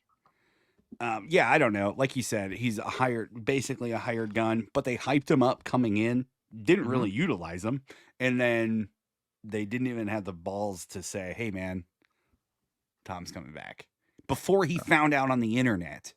Yeah. Like that's chicken shit. That's chicken Yeah. shit stuff. Even if Um, they told him like before the official announcement, there was so much smoke that everyone knew. It wasn't a sure. surprise. We were just waiting for the announcement. Yeah, it's not a surprise to him, but I'm saying just lending the courtesy to be like, "Hey, we're gonna tell you." Yeah. Before you find out 100% for sure in a press release or an email or on the news Yeah. or whatever. So, yeah, and Mark gets cancer. So again, anytime there's a tragedy, it seems like, all right, we got to get back together. So Mark gets cancer. Luckily, is still with us and is doing well, and that's great. Tom comes back to the band, and the hype has been for a year. You just reminded me earlier, Yeah. when the first single came out, "Edging," and we get "One More Time," the new Mhm. Blink 182 album that just came out October 20th, 2023. It's my wife's birthday, so Shout happy out. birthday! And Columbia Records and produced by Travis, solo production effort. Solo production. Let's talk. All I'm right. curious. All right. So here's the thing is I had lukewarm hopes for this because I've been dashed 4 records in a row. And Okay. so, or 3 records, I guess, right? So 3 records in a row. And I am just like, I'm just expecting to be dashed again, right? And listening back to this, the first time I listened to this, uh, within the last 2 weeks, I didn't listen to it when it came out. I didn't listen to Edging for over a year.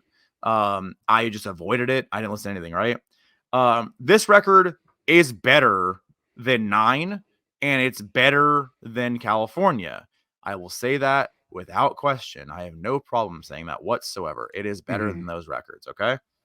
Um, I still think that there is a missed opportunity here to go down even darker paths than what they did. Um, so lead song, Anthem Part 3 has the same kind of beat to it as what the other ones as Part 2 had. The guitar intro is kind of the similar or whatever, right? Hmm. And it's fine. It's whatever. That's the intro to the record. It's a 3-minute song, just like everything else is. Dance with Me. Again, they are better songs, and supposedly they are much more cohesive in their writing, and they're together. And I think that was the story throughout the process. Is like they would go to Travis's studio and kind of work things out and kind of really actually be a band, which is crazy how that shit works, right? But Tom having to almost lose his childhood friend in order for you to actually go into the same room and work with somebody for months and months on end, God forbid, going through divorce at the same time as well. So all kinds of stuff happening there. So I like a lot of this record. I like it. I like it. I like a lot of this record. Okay. But I think I like it because it's not the prior two. Hmm. And I think I like it because it's familiar. It's more familiar than what it was than what the last 2 were, right? Much more Sure. Yeah. familiar. And I think that I still think that Tom, there's not any as far as I can know, and I can crawl around, there's not any clear Angels and Airwaves in this record. There's All right. not Mark's, or excuse me, Tom's vocal as much. It's back to where it was before, but again, the auto tune on this record is it's kind of thick. still there. It's on So both of them. like, yes, so like you hear that throughout. I do think it's better than what the prior two were with it, but like it's still definitely, obviously, very much so there. I think a lot of it is just like I don't know what you write. Like, who knows what you write about at this point? But a lot of it's just about being young and remembering we were one. Like, when we were young is literally a song on this record, and it's you writing about back when you were kids, back when we started, back doing this, back doing that, whatever. And I guess maybe you write about that at your reunion record and like getting older and stuff, and like reminiscing like with your friends and whatever, right? And becoming friends again. Maybe that's what you do, I guess. And hopefully, if they make another record, and I guess they're supposed to make another record here, they want to keep going, whatever, this and that. If that's a thing, I don't want a goddamn song about how when we were young thing. I want you to just write about life and write about ups and downs, divorces, even your kids, whatever. I don't care, man. Like, write about things that are not, not about, like, because the thing about the joke is like you have pop punk bands in their 30s writing songs about being 13. Like, and like that's the joke, right? Whatever, right? Back in high school shit. And we don't got to do that anymore. I think that Travis's production on this is pretty cool. There's a lot of new sounds on here than what they were before. I think the drums are kicked up a little bit, which obviously I kind of was expecting that, obviously, because the drummer is doing the production on it. But I think there is some interesting guitar tones on this record. I think there's interesting decisions with the double bass on the record too. The first utilization, as far as I know, a double bass on a Blink-182 record. There is the Boxcar Racer, the Forgotten Lost song on this record, which is not good. Wow. I don't care for it. I don't care. Okay.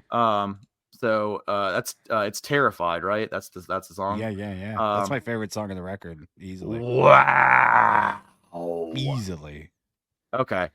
I shouldn't have said that. I shouldn't have said it like that, because it's not like terrible. It's not horrible. It's fine. I don't care for it. I don't care for it. Okay. So Edging is a dumb song. I don't You're like Edging. a weird guy, because that's the closest song to that Untitled that would even exist. That's not true. All right, go ahead. All right. Edging sucks. I hate the song. It's funny to me how big Edging was, because like that song was like #1 on like all the charts and this and that and massive, whatever. That song sucks. My favorite song on here, though. So when I look back on here, and I'm like, you know what? If I was to pick a favorite song, which I have to do, right? See You, which is a bonus track, which is track number 19 on the bonus track here. To me, that is my favorite song on the record. I love that song. I don't know if I listened to the deluxe. So okay. You like that song a lot. All right. I like the song a lot. Well, it's on Spotify. It's on the first run on Spotify. So I guess it's on that. So that's what I did. I probably did listen to it then. Okay. I have to go back to it then. So See You is my favorite song in here. Cut Me Off. That's the other bonus track on here. Not really my jazz. Fuckface, that's like the hardcore song, which is interesting because Travis is on vocal. Travis's vocals on this record, which is actually pretty interesting and pretty cool. Because I just like something new, and Travis being on vocal is very new. So he's branching out and doing other things. And he also has songwriting, like true songwriting credits on here too, which is really interesting to me. Because like, it's not really what the drummer does. Like, what's the last thing the drummer said before he got kicked out of the band? I got songs we can play. But yeah, it's like I don't know, man. It's fine. It's better than what it was. There's dick jokes on here still. There's jerking off stuff. One More Time is the big ballad, right? And I like that song. I do like that song. I think it's very self-aware, like painfully self-aware, as well. Like it's a little on the nose.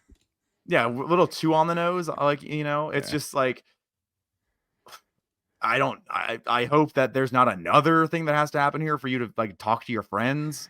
Like, that's what the song. It just seems like the song. It's like, all right, we got to write a song about this. Let's make it a ballad. That way it'll get everybody. We'll put pictures behind it during the live show, old pictures. That's the vibe I get from the song. I don't think it's very in earnest. I think it's almost like people are gonna expect this, so let's just do it. Yeah. No, you're right. And then also I didn't know Tim Armstrong was on Fuckface. I didn't know that. Okay, fair. So Turpentine, if the mispronunciation over and over again, which is the joke of the song, I suppose, to just make the rhyme work. Sure, I guess. I don't know. It just wasn't really where I was at. It's better than what edging is, though. So anyway, whatever. I don't mean to keep tearing this down. I do like it more than the previous two records. It makes more sense to me. So for that, I put it at number 9. Wow. Okay. Where'd you put Neighborhood? 6, 7? I put in a 7. Okay. So Neighborhood's got a reassessment, a true reassessment on mind. At least you put that above this record and the 9 in California. I applaud you for that. This record's fine. I think it's very safe and good. It's super, super safe. I probably think if you're a fan of 9 in California, like that's where you got into the band, this is fine for you. Like it's not that, it's definitely better, but it's not like a giant departure or anything. I truly feel like they could have taken a much bigger leap because you have a hype around a reunion. Here's the thing I don't like about these safe records. You already have a legacy. You're already going to sell. These records don't matter. You don't have to release these records. Guns N' Roses. I'm not saying they're Guns N' Roses. I'm not saying they're at that level. But I'm saying Guns N' Roses. They just trickle out old Chinese democracy songs every year. Okay? Nobody really cares. People just forget about them. Coming at you soon. Yeah. Check it out in a couple days. People just forget about them in a week. Okay? Then they play them live and people go take piss breaks. All right? You reach a certain point where the fans don't give a shit. I'm not saying that's correct, but I'm saying you should use that as a motivation to say, to do weird shit. We don't have to do anything. We can do whatever the fuck we want. Maybe this is what they want to do. I just don't get that vibe. I do not think the guys who made Untitled, even Neighborhoods, I do not think they said, this is, okay, we got to make a Blink. This is why I fucking hate 13 by Black Sabbath. Rick Rubin put them in a room and said, write a Black Sabbath record. No, you don't fucking tell them to write. They are fucking Black Sabbath. You tell Tony Iommi to write whatever fucking riff you want to fucking write because you're Tony motherfucking Iommi. I'm really not I like Rick Rubin. He's very interesting, but he has fucked up a lot of major fucking bands, like Last Records and shit, and like big hyped. Oh, we're bringing in Rick Rubin, and it usually rarely fucking pays off. But anyway, that's a fucking rant. Side note: I feel like that's their 13. It's like, again, let's just write a Blink record. This is it. It's fine. I really like Terrified. I think it's easily the best song on the record, and I think it's just because it's an old Boxcar song. That's why I like it. Okay. Blink Wave is fun, and it's actually fucking different. It's their synthwave Blink 182 song. The first synths, well, there's synths on Untitled, but in different ways. But the first, real true synths on Neighborhoods, tons. But you're right. Okay, fair. But I get what you're saying. It's the first that style of song they've ever done. Yeah, I like it. It's fun, and I like it because it's actually different and it stands out on the record a ton. I did put More Than You Know down too. I think that song kind of captures some old vibes. I'd have to listen to this record a few more times. I've only listened to it all the way through twice. I put it at number 8. I was looking at my ranking, and number 7 is Dude Ranch, so I don't think this would ever go any higher. Yeah. No, I mean, I'm with you. I don't want to be that guy. I don't want to be that guy where the ladder output by bands just automatically drops to the bottom. I don't want to be like that, but that's just where I'm at with it. It just does. I mean, yeah, I guess it just depends. Neighborhood's above Cheshire because I think it has to be, but sure. Yeah. I don't know, man. Like I said, it just depends. Like I think it depends on when you got into the band. Um, like it depends on what was going on in your life at that point, and music is a totally different experience now. Whereas you remember going to buy Untitled the day it came out, like, oh, Yeah. this is just okay. Well, we got 6 fucking singles online before the album even comes out. Yeah. So like, there's Which is what no, happened. yeah, exactly. That's what everybody does. So Yeah. there's very little like anticipation anymore with all records. It's just the nature of the beast. So I don't really blame you. It is what it is. I think if I sat down and did an honest to God Maiden ranking, there'd only be a couple records in the top fucking, that been post reunion records in like the top fucking 10. Yeah. I don't know. So it's just tough. Like the new Bruce single, I'm most excited about that record than I have been a Maiden record in fucking 5 years. And it's just because it's not fucking Kevin Shirley producing it with Steve Harris doing whatever the fuck he wants to do. Yeah. So, um, yeah, I mean, this has been fun. It's been an interesting ranking. Like I said, this band has a weird history, and the drama surrounding everything. Discovered some new songs, rediscovered my love again for Neighborhoods. The record's great. I'm ahead of the curve, like 5 years. This is the best Blink record, guaranteed. I mean, I'm sure that I think that you're right. I think that's the cool thing to say if you don't say Dude Ranch. Okay. So I think you might be. All right. Are you scratching? I don't. What are we doing? No, I was taking this off of that. I'm sorry. Oh, gotcha. No worries. Yeah. So yeah, this is fun. I hope you got something out of it too. At least you finally listened to the new record. I'm glad you didn't hate it. At least. Yeah, I don't hate it. Okay, so once again, I was presented with another record that they said was going to be untitled, and it wasn't.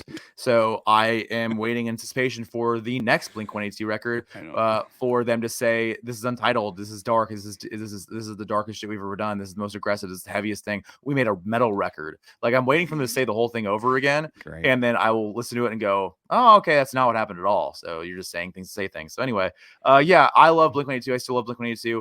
I hate that my fandom is getting redefined every record because I feel as though I'm starting just to say I like the first half of the band's career, and that just sucks. That sucks to say. But to say that about one of your favorite, most life-altering bands in existence, forces in existence, it just kind of sucks that way. But here we are.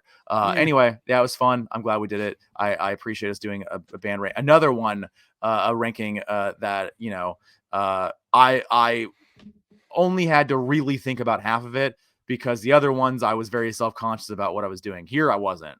Like I was very self-conscious about ranking Alice in Chains. I don't give a shit about ranking Blink because I just know what I know. Yeah, I had a lot of fun doing it. So, like I said, it was fun listening. I always listen to Enema of the State, and it was, like I said, it was fun rediscovering some songs. Anyways, guys, that was a long one. That was longer than I anticipated because it's not a huge discography, but it was a good conversation. So, if you like this type of stuff, hit the like button, subscribe, comment down below. Does 9 suck? It's pretty bad. So leave that in the comments below. Next time we gather with you here on the channel for a podcast episode, we'll be doing 2013. So we'll be doing that before the year is up. So going back 10 years to some records and obviously some pop culture and world events. Always love doing that part of those episodes. So, who are we fighting? Yeah, I mean, there was shit popping off. Like we're in more like the coups, like just the regime changes now. It's not really like because like Egypt and Syria and all that shit was popping off. So like I knew that was coming up. We're obviously involved, but not like directly. So we got to be involved in everything, obviously. Alrighty, guys, we'll see you next time. Peace.